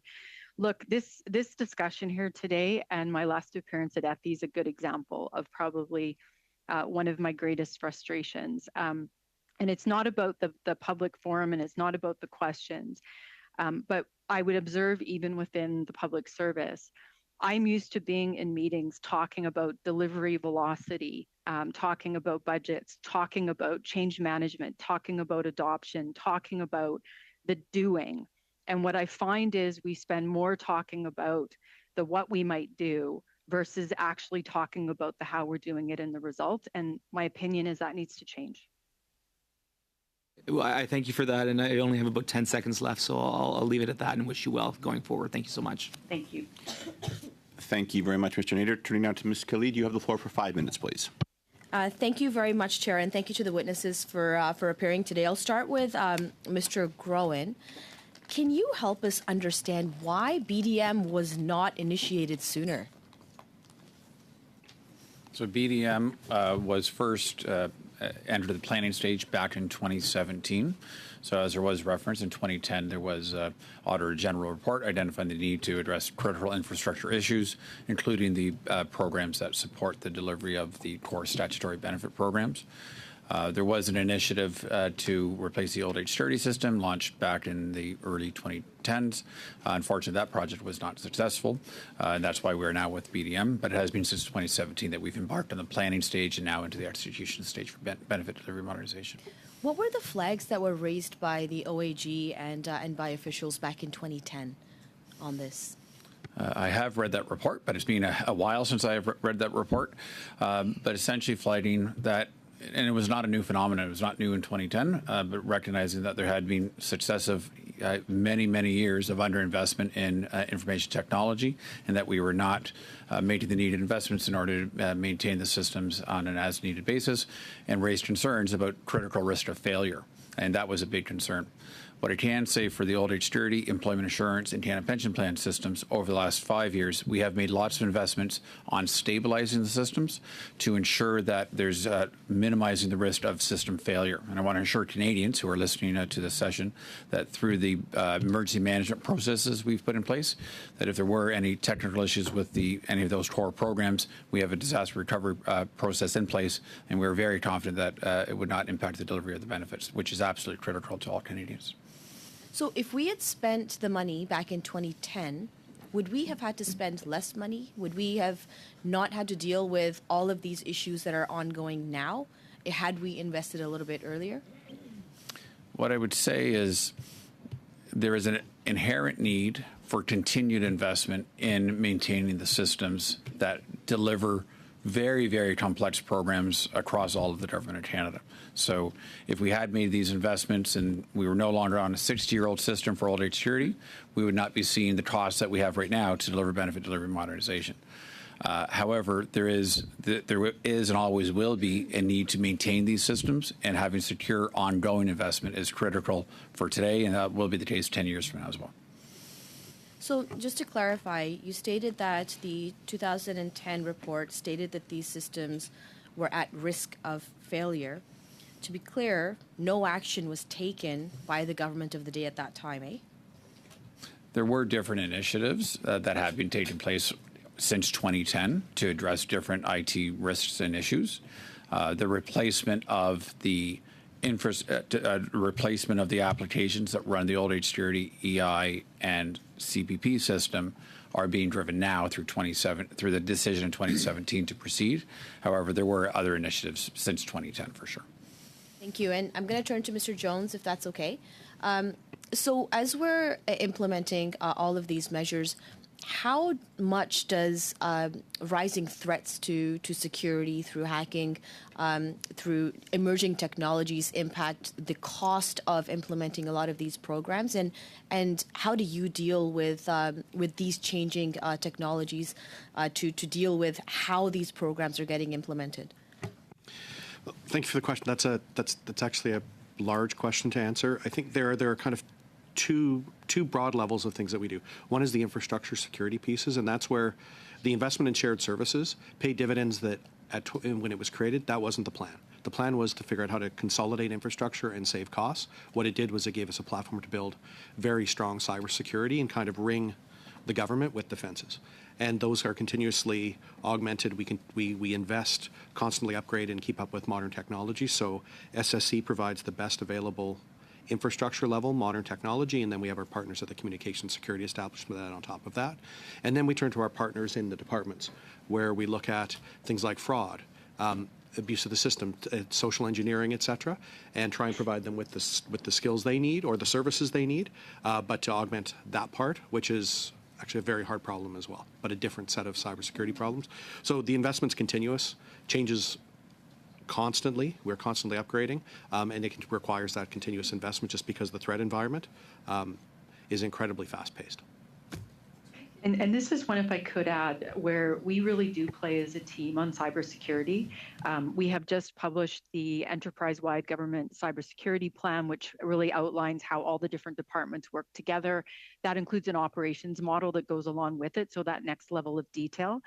So that's one thing I would highlight that I think we're well are orchestrated on. Thank you. I appreciate that. Very briefly, a question. The time is expired, but I know my time is expired. Thanks, Chair. That I'll just pass it on. Okay. Appreciate it. Thank you. Thank you. Turning now to encore une fois, Madame Sinclair Desgagnés, vous avez parole pour 2 minutes 30 secondes. Madame Sinclair Desgagnés, I'll continue quickly on what Madame Lawela was saying. You wanted to add something about the strategy. What can be done so we don't continue to spend billions into Phoenix? At the same time, I would like to ask you another question. What have we learned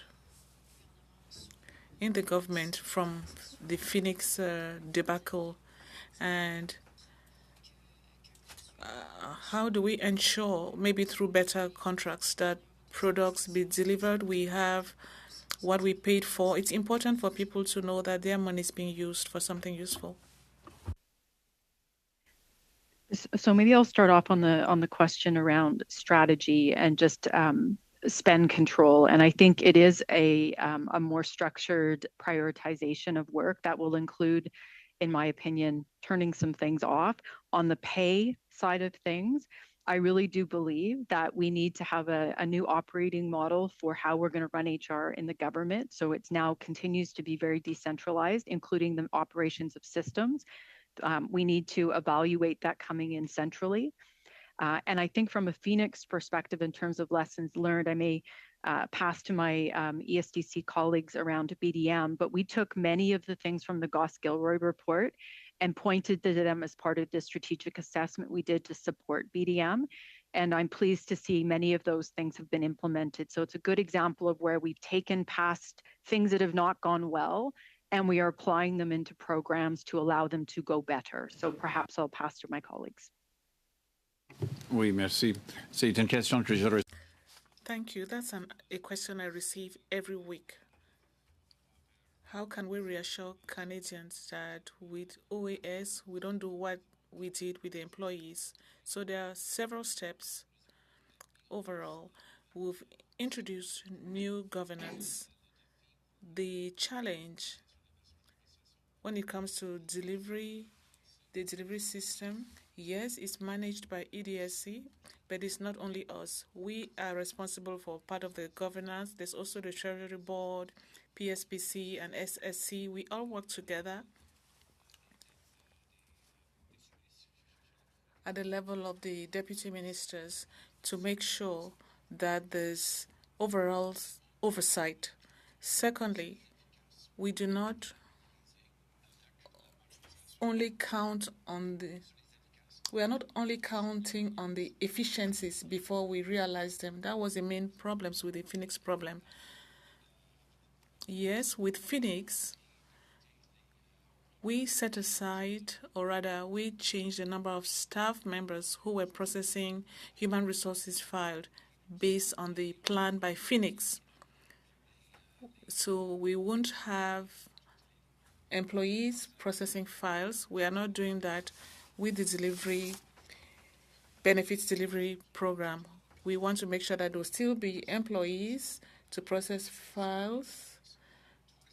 Thirdly, and last part, we have a process in place to make sure that when there's a slight failure, it doesn't cause a total fiasco.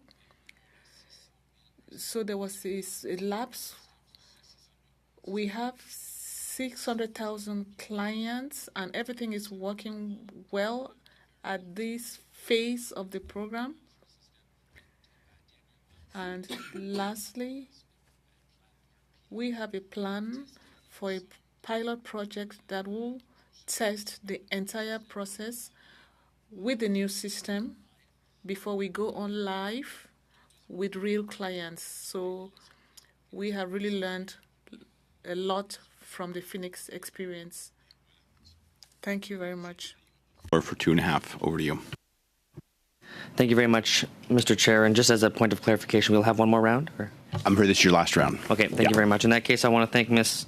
Luello for your service and for your advice today. I think it's important advice, and it's one that I hope to achieve many of your comments within our final report. So if you can table any recommendations you may have that can help us with any and all information related to the recommendations in your discussion today, that would be very helpful. And thank you for your service. I do want to follow up on two questions. One, starting with the question I ended on last time, regards to profit of the companies. IBM, PricewaterhouseCoopers, Accenture, CGI Information Systems, Deloitte, Fujitsu Consulting, all contracts that are currently in operation, I understand, and contracts that generate profit for their shareholders.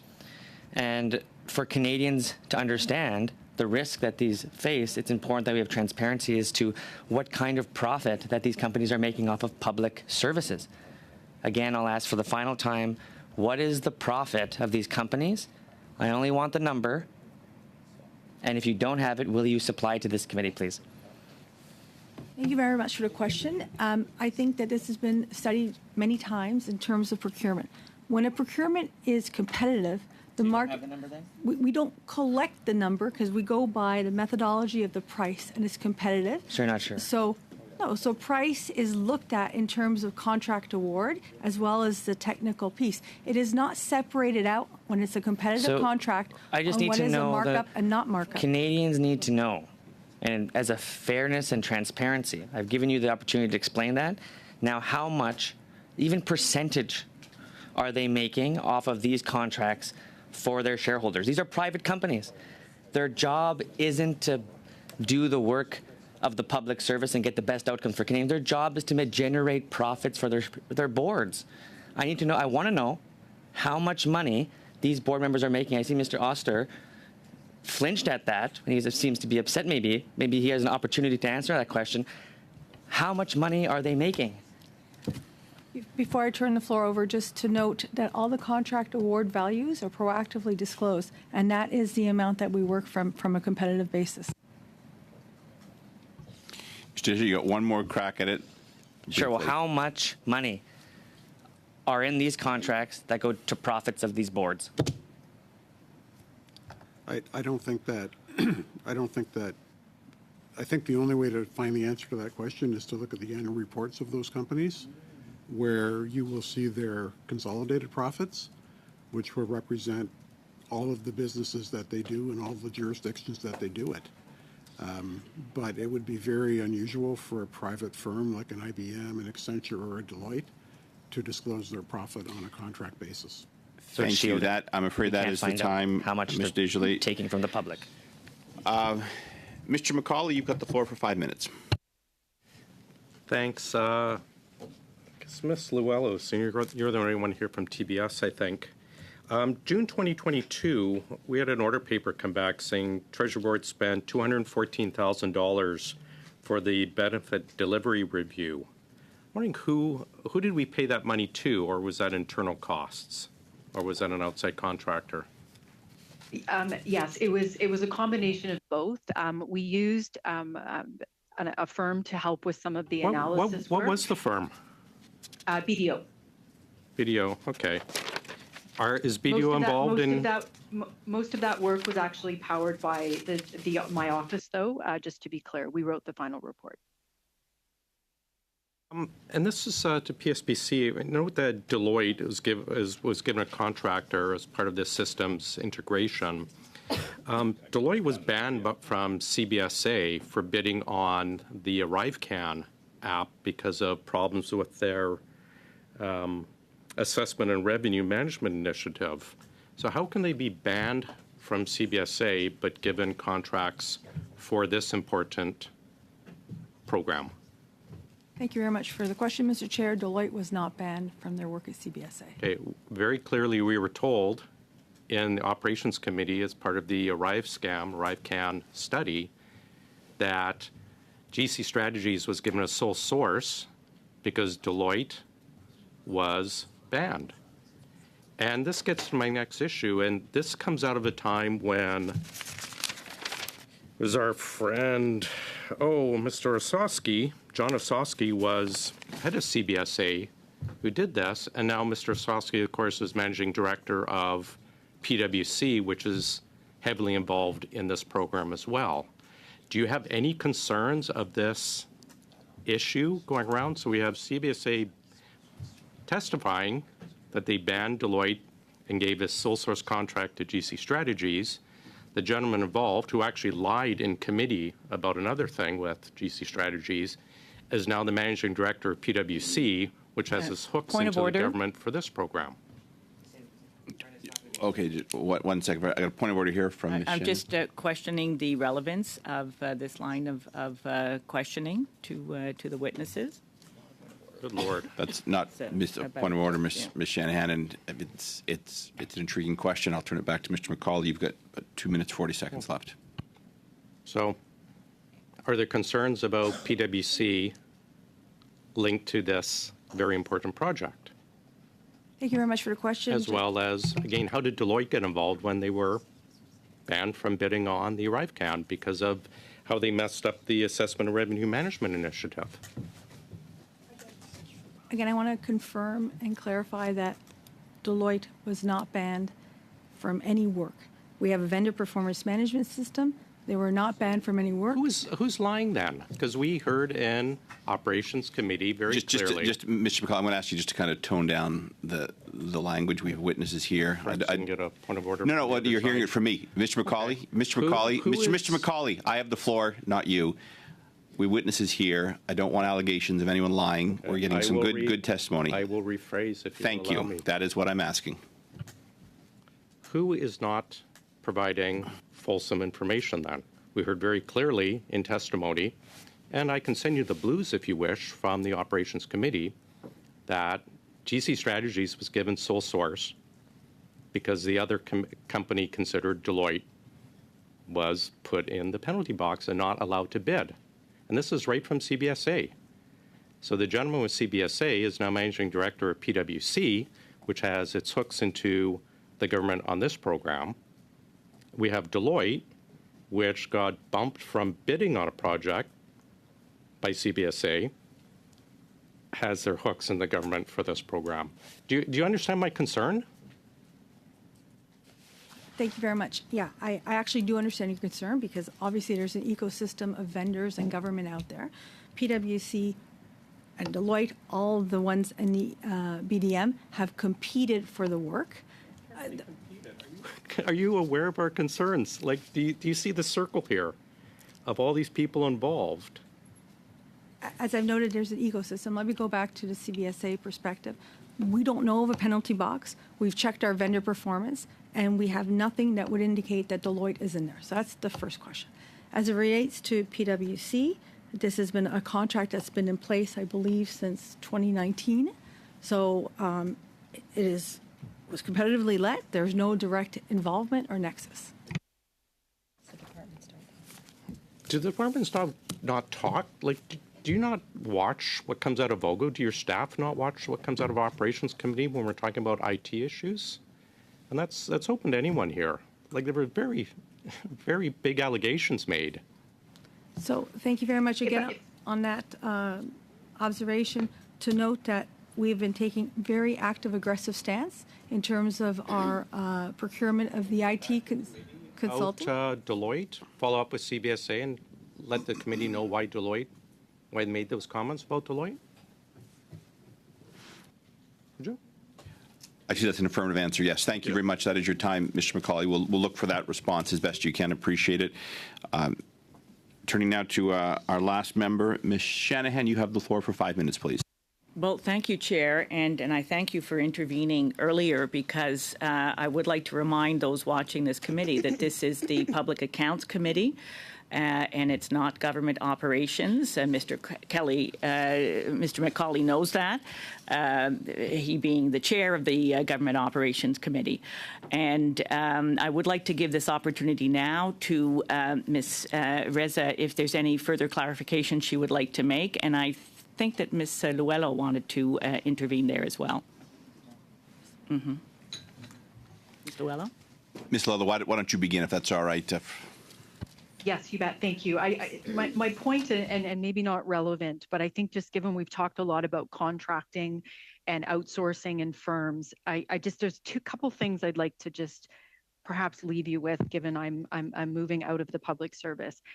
One is there is no world where we're going to do this modernization without using third-party help. We just will not. The volume of work, the labor intensity that it requires, and the fact that, as well pointed out, that we have difficulty bringing people into government with a speed, that all is going to play into us using third-party firms. And we've launched a digital talent strategy this year to attract. We have an Indigenous apprenticeship program that we're launching. There's some really leading things that are going on in government. So that's kind of thing one. Thing two, I think in every firm I've ever worked in, I've fired every one of the firms because they've not performed on a specific project. So you name the firm, IBM, Deloitte, Accenture, EY. But in order for large organizations to maintain integrity of competitiveness and to get the best talent available, you need to be able to take the lessons from those bad projects, apply them into the new projects, make sure that there's consequences in contracts, which I believe our procurement team does, but then you need to move on and demand better work for them. Having bad feelings around firms because they have failed, and by the way, the Government of Canada is the consistency in all of these relationships, so we also need to put a mirror on ourselves in terms of how we work with partners. I just wanted to make sure that that I shared that whole perspective, and thank you for giving me the opportunity to do that. Thank you very much, and I think that shows the balance, the importance of the balance between the private and public sector, because at the same time, I remember sitting in this committee 2015, 2016, looking at the shared services, the Phoenix report from the Auditor General, which talked about the failings of the Phoenix program at that point. And we heard from the current leader of the opposition, who was sitting in that committee, who had been I believe, the ESDC minister in the previous Harper government, that the firing of 700 public servants who were experts in their fields, in the HR systems in their fields, was a savings. That was a savings to the implementation of the Phoenix system. And that was what we heard then. And of course, we see the results today. Now, I understand that we have continued to work. Ms. Shanahan, just 1 second, please. And I'll just intervene, repay the favor. I was actually at that meeting, and I will note that those terminations happened after the Liberal government took over. That's not a point of order. And Mr. McCauley, thank you very much. Ms. Shanahan, you have the time, about a minute 30 left. Thank you very much, Chair. And so, dealing with current day, we have the benefit modernization program going on at this time. Is the BDM going to be another Phoenix scenario? How can we assure that the issues plaguing the public service pay system are not repeated in the benefits delivery? Mr. Guan. Thank you for the question. And certainly we have and are continuing to drive lessons learned from the what was experienced with Phoenix and reviewed the different reports that had been prepared. So to reiterate a couple of the key elements, first of all, we recognize that the success or failure of BDM does not solely rest on ESDC. It is a cross-Government of Canada responsibility. That's why we've put in strengthened governance, in which Deputy Minister colleagues participate on a monthly basis, in which we review the status of the program to make sure that it remains on track. Secondly, dedicated senior-level leadership. I'm an Associate Deputy Minister. My sole remit is accountability for the Benefit Delivery Modernization Program, and I come with decades of experience in delivering government programs. And my partner, the technical lead, John Ostrander, he comes with over 40 years of experience in leading major transformation technology programs. Third element that we've implemented is multiple releases to ensure that we will, when we go live, we will be successful. And if something happens with the release, we're able to roll back.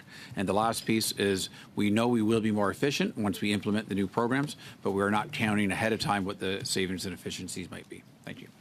Well, I thank you for that, and I note, Chair, that it indeed was the former Prime Minister Harper who ordered that those public servants be laid off, early retired. The time is elapsed. We'll end the sparring now. I appreciate everyone coming in today. Thank you. This was a large group of witnesses, but everyone handled themselves very, very well. I'm going to excuse the witness now. Thank you. I'm going to suspend this meeting. We'll come back in camera very, very quickly. So if you don't have business in this room, in the in-camera meeting, if you could also excuse yourself and leave the room. I'm going to suspend. I'll come talk to you. Yeah, I'm going to suspend.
We have a, we're now in the public domain. If I could have everyone's attention, there was a motion that was brought forward by Ms. Shanahan, which you all should have copies now in both official languages.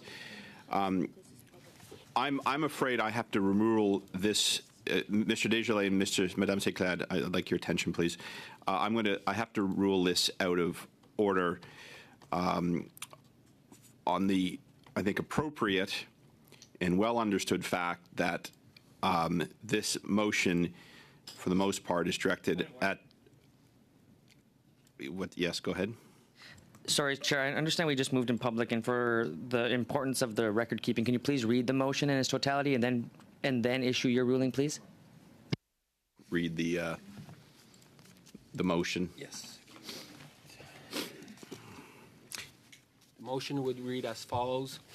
Whereas the Alberta Energy Regulator failed to contain a tailing pond seepage while waiting 7 months for a geochemistry study to be completed, whereas the Alberta Regulator previously claimed that there was no contaminants found in the waterways when in fact Imperial staff told ACFN inspectors that dissolved iron was found in the water in water body 3, and on April 3, 2023, that the test showed F2 hydrocarbons and naphthenic acids in water body.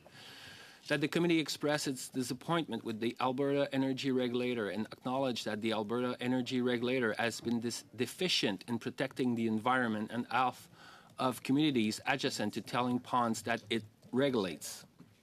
That in relation to the follow-up study on Report 3, Access to Safe Drinking Water in First Nations Communities, Indigenous Services Canada, of the 2021 reports 1 to 5 of the Auditor General of Canada, and following the evidence provided by witnesses at the Standing Committee on Environment and Sustainable Development regarding the toxic leak of tailing ponds and ongoing deficiencies in protecting the health and safety of the Indigenous communities at risk, the committee 1.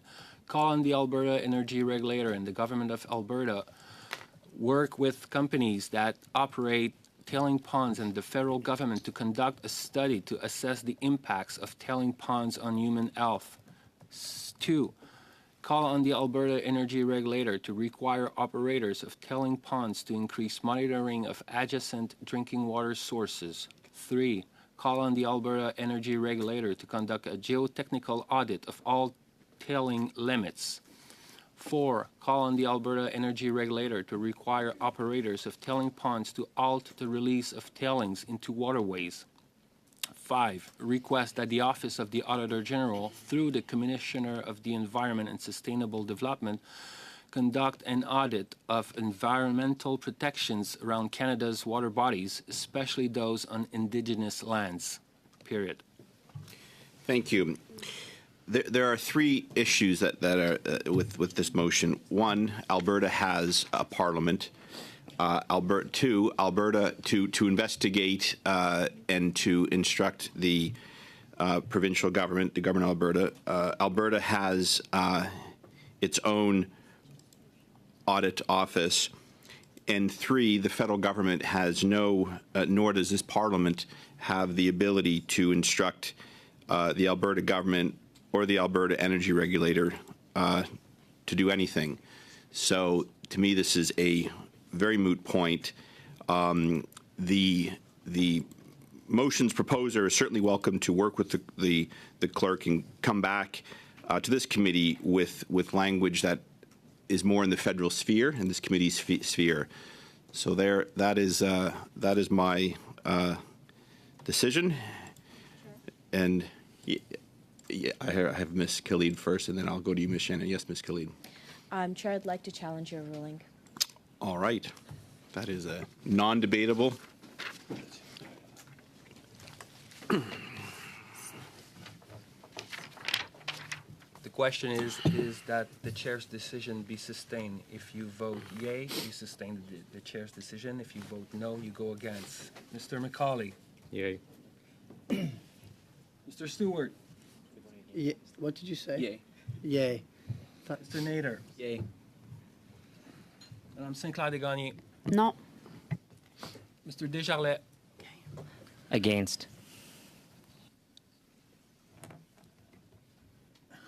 Ms. Yip. No. Ms. Khalid. No. Ms. Bradford. No. Ms. Shanahan. No. Mr. Chan. No. 8 yeas. Sorry. 7 nays. 7, yeah. 3 yeas. Very good. The motion then is before the committee. Is there debate? Yes, Ms. Shanahan. Thank you very much, Chair.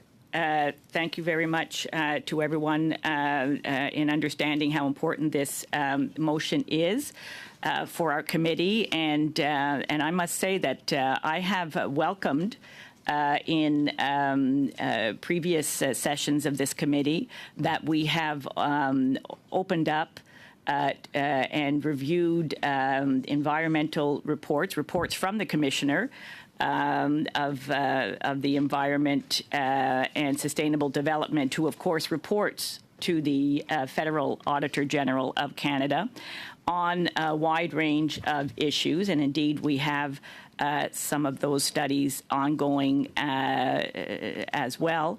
And that we have also taken the initiative in this committee to make recommendations that I might have said in a previous session of the Public Accounts Committee was not necessarily appropriate, but I have come to really appreciate the work, and I'm talking now to all members of the opposition, the work that has been done in bringing forward some of the critical elements, because the federal government does not work alone. The federal government we are in a federation of provinces and territories, and when we are talking about clean water on Indigenous lands, then we are talking about a federal responsibility, one that we take with great seriousness. And so this is why I was very happy to bring forward this motion, and I am very pleased that we are here debating it now, so we can continue.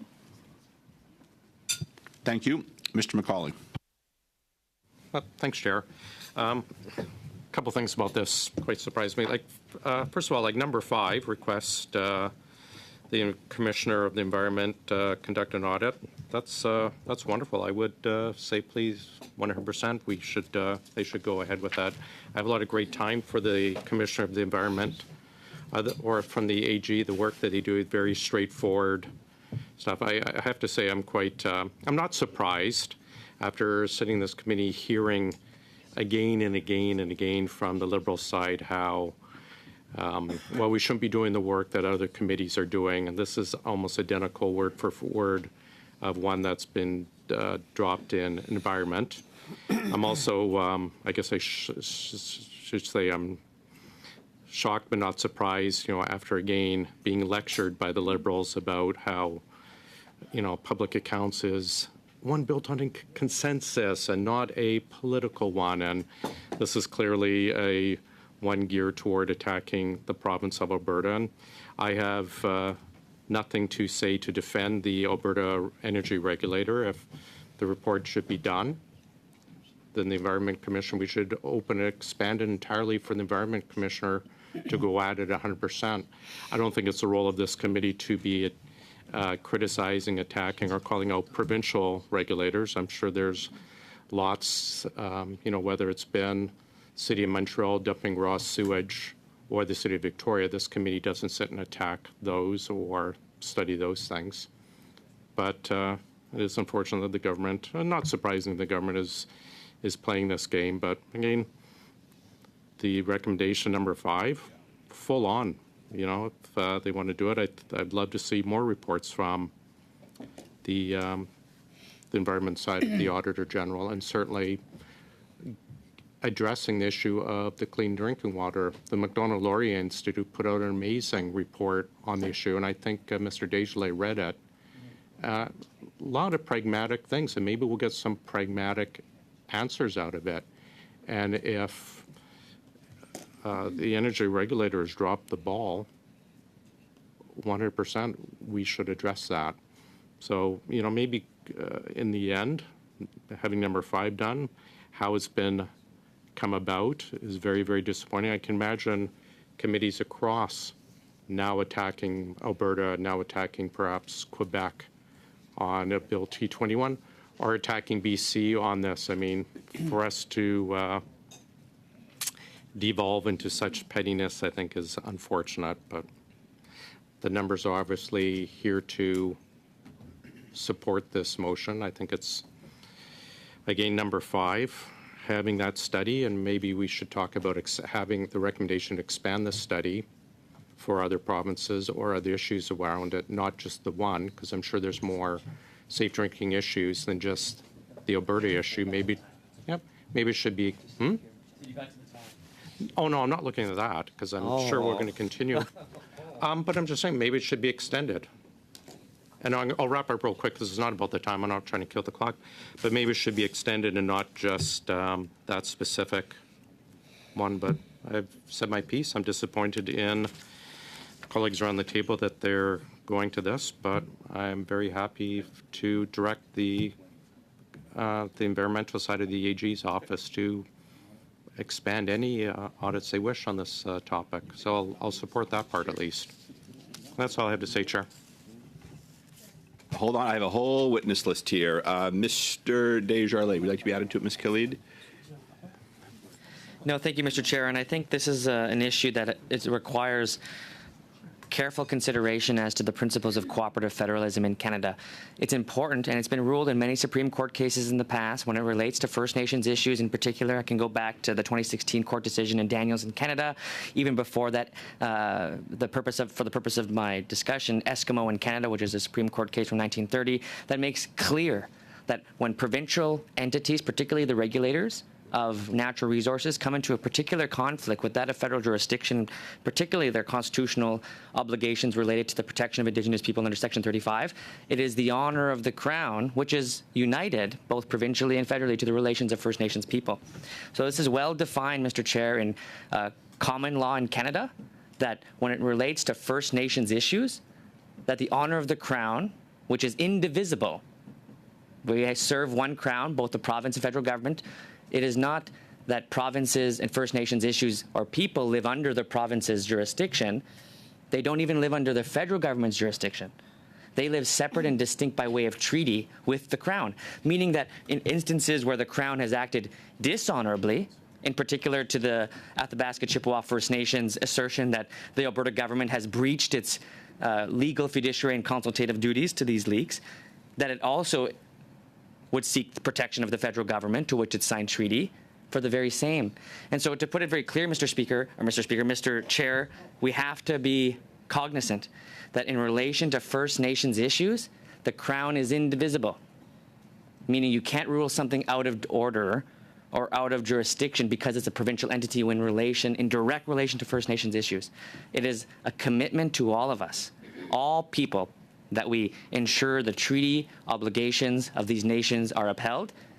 And that includes, and is not limited to, the province of Alberta, the Alberta Energy Regulator, and I see no problem as a member of Parliament enacting my duty to protect the constitutional rights of First Nations people in Alberta under Section 35 of our Constitution that binds both the province and the federal government to the protective orders and the protective status of the lands to which First Nations people live, and most particular to the waters that they drink. So it is not out of order, in my perspective, Mr. Chair, that the Alberta Energy Regulator be held to account by the federal government as a measure of protections for First Nations people and as a protection of their constitutional rights under Section 35. And so the alternative, or the suggestion of the alternative, would mean to say that First Nations should not find should not be able to find or hold accountable the AER, especially if they're directly impacting their rights, which I fundamentally disagree with, and I fundamentally assert that this has been dealt with in case law many times before. As a matter of fact, the AER very often has to respond to federal jurisdiction and federal legislation. We've seen that with the recent CEPA legislation, for example. The AER had to change its own regulations because of it. So these things don't exist in a vacuum. It's important that Alberta be held accountable for its breaches of Aboriginal rights, and it's up to us as federal parliamentarians to uphold our obligations under Section 9124 of the Constitution Act 1982, which is to ensure that Indigenous, or in the words of the Constitution, Indians and lands reserved for Indians, are hereby protected. And so it's well within our scope as a federal legislature to ensure that the honor of the Crown is upheld, and that institutions, albeit even if they're provincial, it is still our constitutional obligation under Section 35 to protect these rights and to ensure that those persons that would breach those rights are held to full account. And so I disagree with your ruling, Mr. Chair, and I would suggest that you revisit this with a common understanding of the law in relation to First Nations issues, and have the law clerk maybe review that judgment in relation to that. I mean, this has been dealt with. I made my ruling. I believe it's out of order. The committee has overruled me, so that stands now. But this Parliament does not get to tell the Alberta government what to do. And in fact, 2 recent court cases demonstrate Point of order, that, Chair? No, I'm responding to him as the chair on an issue that is, I'm just going to make a point. Your point was moot. You've already established this committee is going to look at it. My point is that this Parliament does not get to instruct Alberta what to do. You have provincial counterparts that do that in the Alberta legislature. And to reinforce my point, there are 2 recent court. There's 2. You have a point. There's 2 recent court cases that demonstrate that when the federal government intrudes into provincial jurisdictions, the courts rule it out of order. I'm not taking issue with what you're talking about in terms of the whole of government, the whole of country approach towards dealing with Native issues. My point was this motion is instructing the province to do something. We don't have the authority to do that. It'd be like saying we're going to put a man on the moon as well. I'll stop there. We're making an instruction that we have no ability to reinforce. Having said that, the committee has ruled that to overrule my decision, as is their right. But there's no point debating that, Mr. Desjardins. It is being discussed. There's nothing to take back to the clerk. There's nothing for me to take back. I am the servant of this committee, and this is where the motion stands. We're now debating it, and I have a list of witnesses. So if you're done, I'll go to the next one. No, that's. I'm Point of order. I'll put you down on the list to come back. Point of order. Yes, Mr. Desjardins. Point of order. Yes. Well, thank you to my colleague who believes I have the floor, Chair Vogel, but to our chair here in public What's accounts. the point of order, Mr. Desjardins? I'm trying to respond, Mr. Chair. You're making an accusation that I think I'm entitled to respond to. I'm trying to say that this is well in order, and now that we're at this point, I think we could probably call a vote. Well, no, Mr. Desjardins, we don't call votes until the debate has collapsed, and I have a number of people that wish to speak. So I'll turn now to Ms. Goodrich. Nice to see you. You have the floor, please. Thank you, Mr. Chair, and I will state that I have an approved headset, and I have done multiple sound checks already today, not for this committee meeting.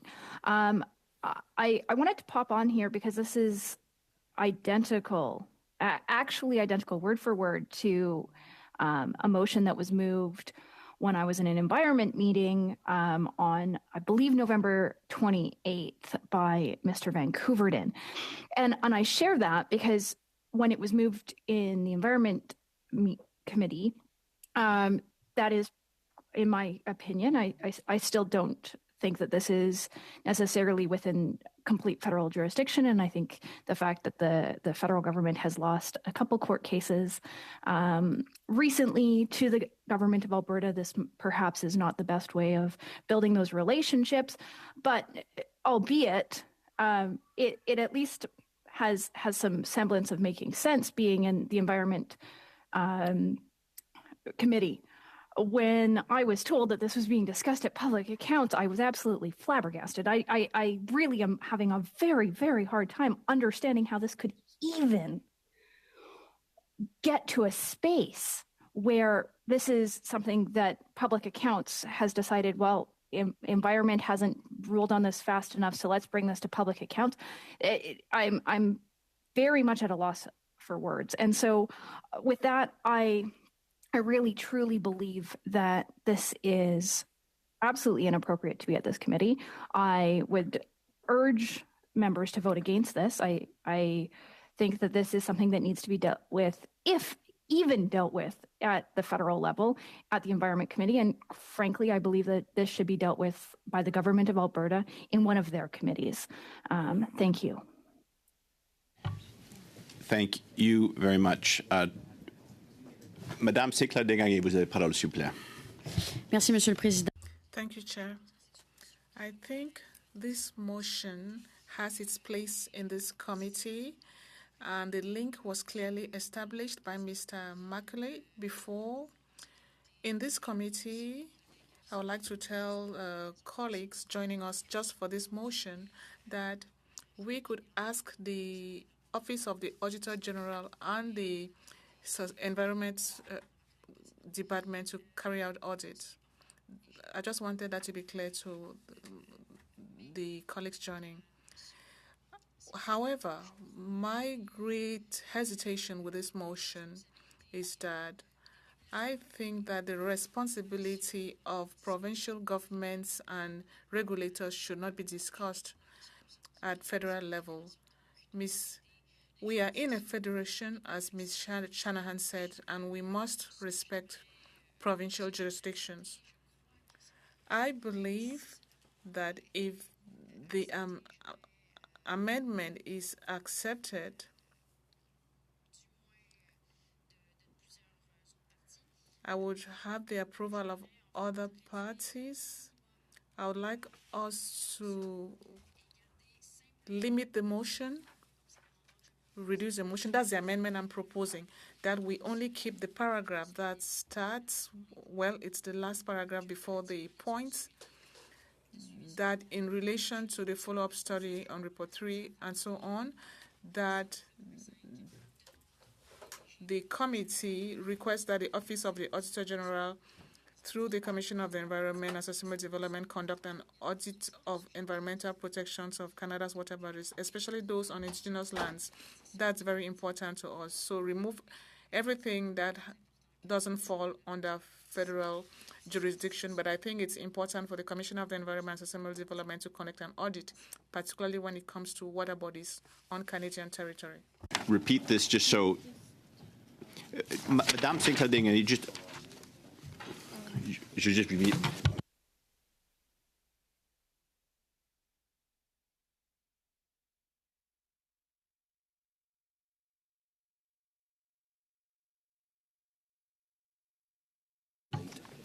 Madame Sinclair-Desgagnés, just sûre et certaine.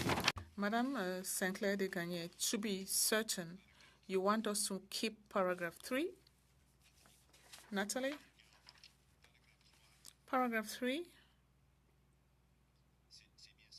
Am I correct? Or are you removing something from paragraph 3?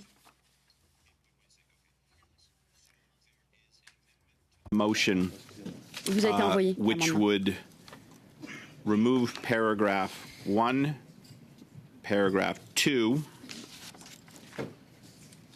would keep paragraph 3 that begins that in relation to the follow-up study, and then would cut item 1, 2, 3, 4 and maintain point 5. I have a speaking list. I'll continue to follow that. Ms. Khalid, you're right on it, so go ahead, please. Thanks, Chair. I'm just wondering. Just hold on. I think there's more. No, 4, just 5. Sorry, the clerk's going to send it. Yeah. I apologize. Ms. Khalid, you have the floor. Thanks, Chair. I'm not exactly sure what how that language plays out in the actual body of the motion right now. Are we? Sorry, I think Mr. Clerk is a bit frustrated. No. She's just deleting words. Perhaps walk me through which words are being deleted. No, it's, well, no, hold on. So you have the English copy? All right, paragraph 1 begins, whereas? Gone. Paragraph 2, whereas the Alberta Energy Regulator, it's proposed that that be removed. That the committee express, that would be removed. Paragraph 4 in the English, that in regards to the follow-up study, that entire paragraph would remain, which ends with the committee, semicolon, and then 1, 2, 3, 4 are to be cut, and 5 would remain. Request that the Office of the Auditor General, through the Commissioner of the Environment and Sustainable Development, conduct an audit of environmental protections of Canada's water bodies, especially those on Indigenous lands. Thank you very much for that clarification, Chair. I am against this amendment. Okay. We will have a roll call vote, I'm sure, in due course. Mr. Stewart, you have the floor to discuss this. And again, this is on the amendment to the motion, and the amendment seeks to remove several parts of it. Yeah, I think the amendment is decent, and don't have much to say other than I think anytime we, I mean, I don't know a lot about provincial politics in Alberta. I'll be very clear on that. I certainly don't know anything about this tailings pond. It's far out of my jurisdiction.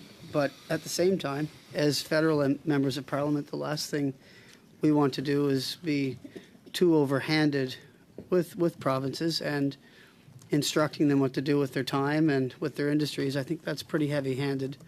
And I was thinking of Mr. Desjardins' comments earlier.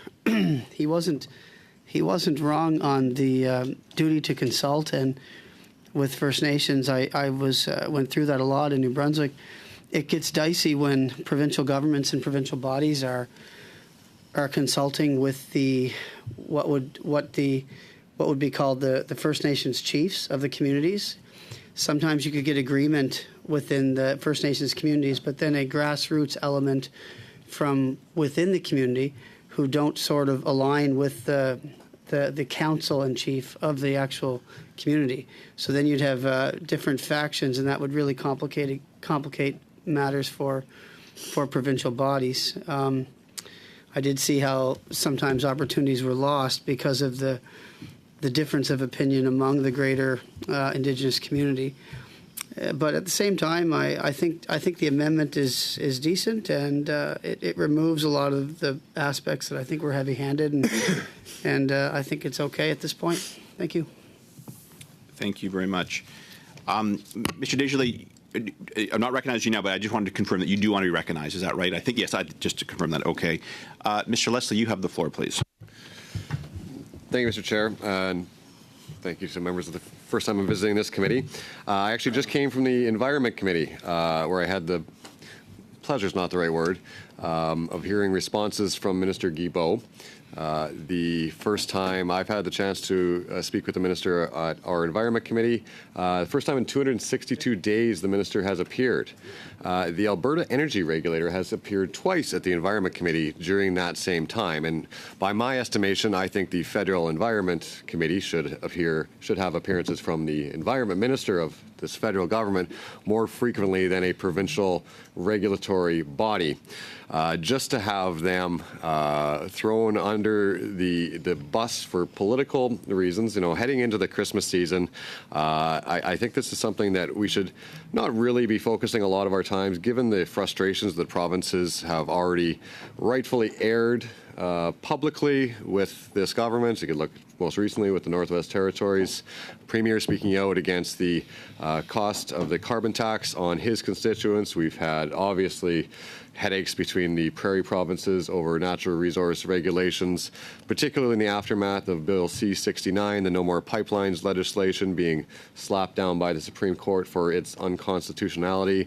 And then the federal government, this federal Liberal government, just decides to go further. They decide tried to impose the Ottawa knows best approach on provinces once again, with new methane emissions being proposed, with the clean electricity regulations that most definitely are going to be ruled unconstitutional, particularly given the reference case on the Impact Assessments Agency and Bill C-69.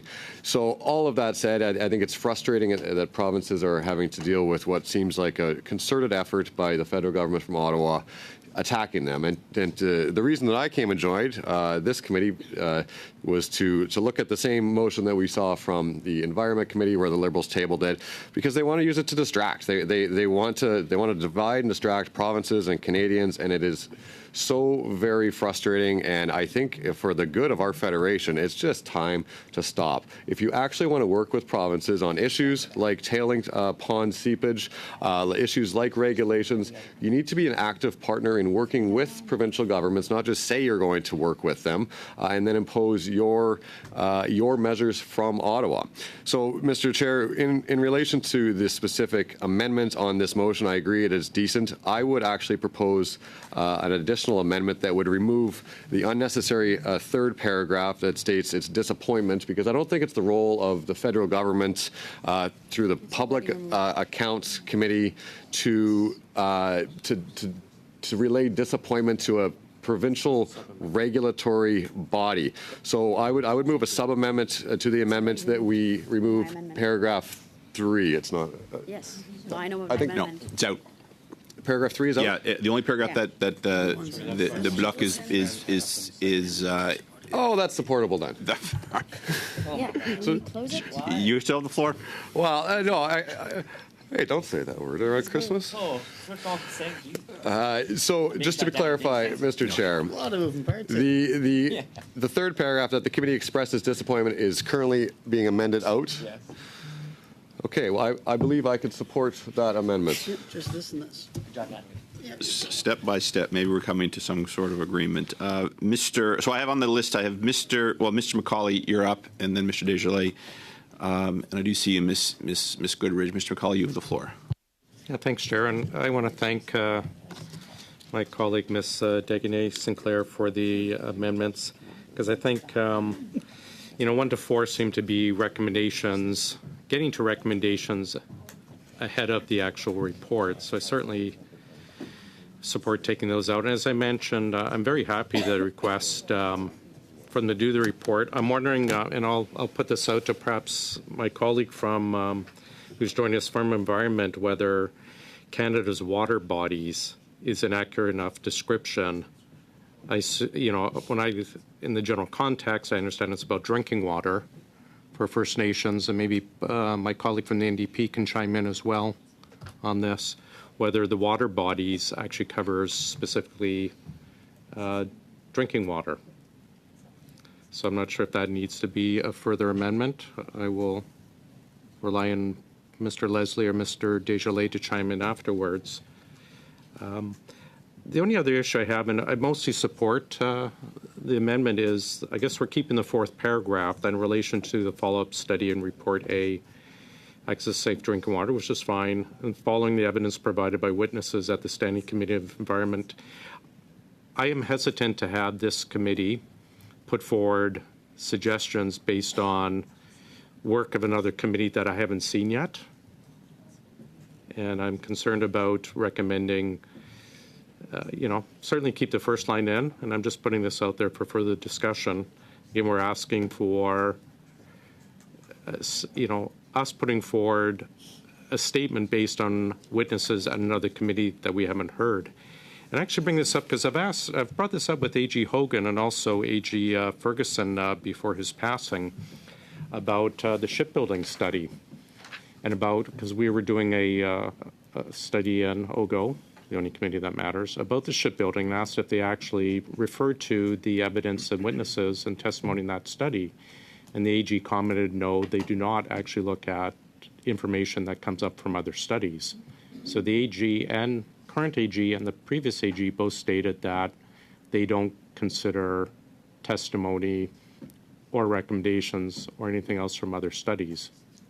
So I'm hesitant about putting forward something stating based on what was heard in another committee when I myself haven't heard it myself. Mr. Desjardins, and I'll put this out to you. You were conferring with someone at the moment. The last line about Canada's water bodies, especially those around Indigenous lands, and if you're satisfied that that would actually cover drinking waters as well, because there's water body access, but there's also, again, from the MLI report, it refers to water, the underground water access. So I'm not sure if you're satisfied. I understand the intent, but I want to make sure that we are clear that it's water bodies, but also specifically toward drinking water. So if you could just chime in on that, and I'll hand it over. I'll wait to hear back from Mr. Desjardins on that All issue. right. Yeah, and before I turn to Mr. Desjardins, I heard musings about a possible sub-amendment, but nothing formal. So we're proceeding with the amendment to the motion. If we're fine with it, then I'm good. Yeah, Mr. Desjardins, you have the floor. I do appreciate my colleague from the Bloc's amendment, and of course with support from the Conservatives, to see a shielding of the Alberta Energy Regulator. I understand there's political reasons, partisan reasons, to protect the United Conservative Party's Alberta Energy Regulator. Point of order, Mr. Chair. And so, Mr. Just Speaker, one second, Mr. Desjardins. I have a point of order from Ms. Goodridge. I was about to agree with Mr. McConnell. Well, hold on. Maybe not. But I have a point of order. I have to hear it. So as this committee reminds me. Yes, Ms. Goodridge. Thank you, Mr. Chair.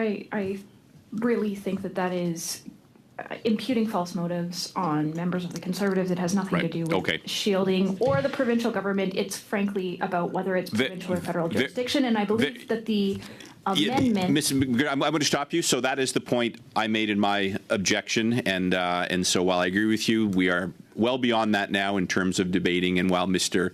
I think, yes, Mr. Desjardins knows how far he should kind of push language while still hopefully getting consensus here. So that is just a very friendly reminder. So, Mr. Desjardins, you have the floor again.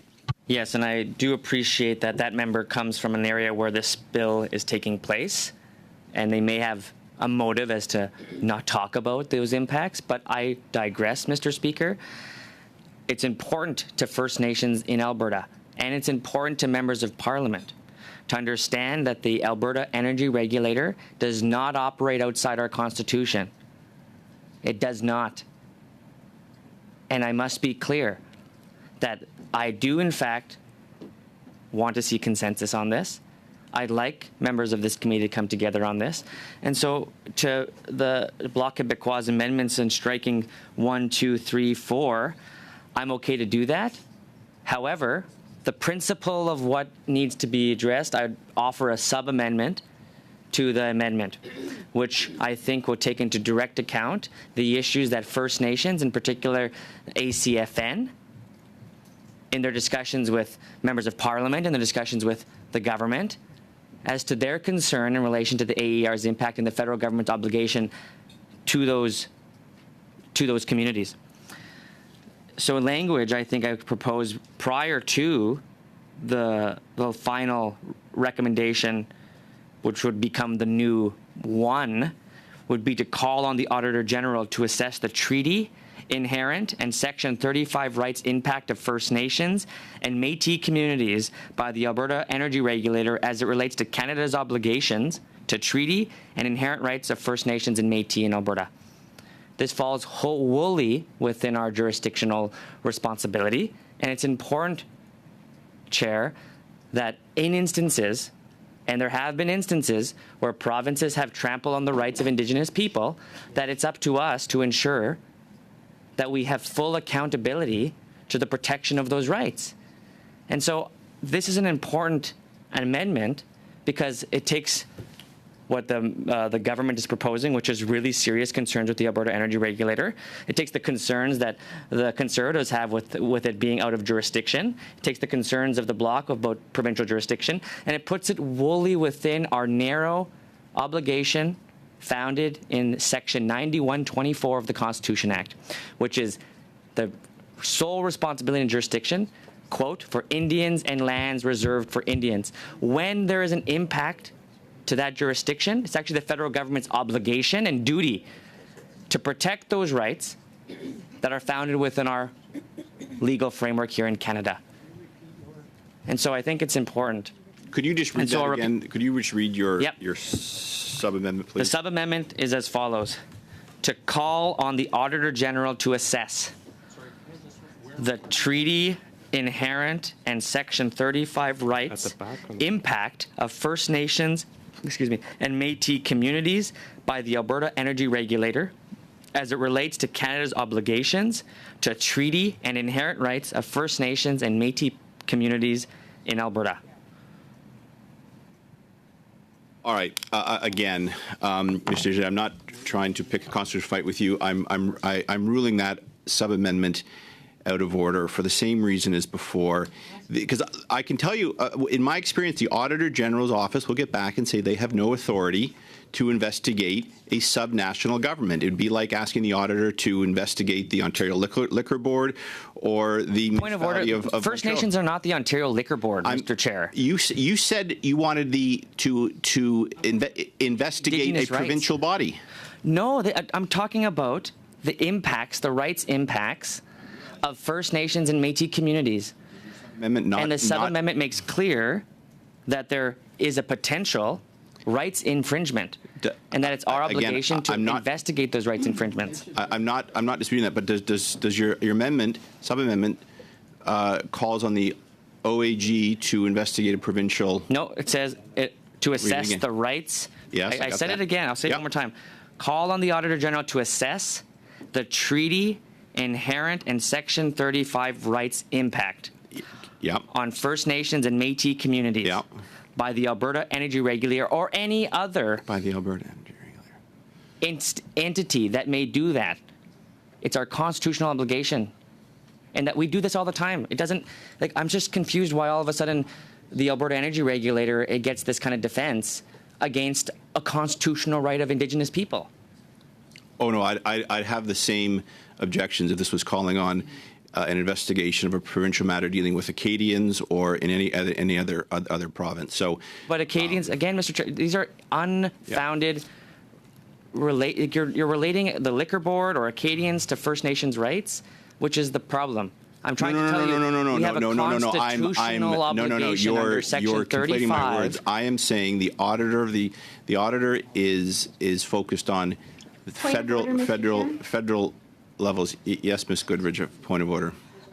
I appreciate that Mr. Desjardins has read his amendment or his sub-amendment a couple times, and I think I think I understand what he's trying to get at. But what I'm asking for is, could we get this in writing, because it is a little bit more complex than just removing some lines or adding a sentence, because I believe that that would help me in making a decision if I could see it in front of me. Thank you. All right. Could you send your sub-amendment to the clerk, Mr. Desjardins, and I'm going to adjourn this meeting. I'm going to adjourn this meeting. This meeting is adjourned. List, Chair.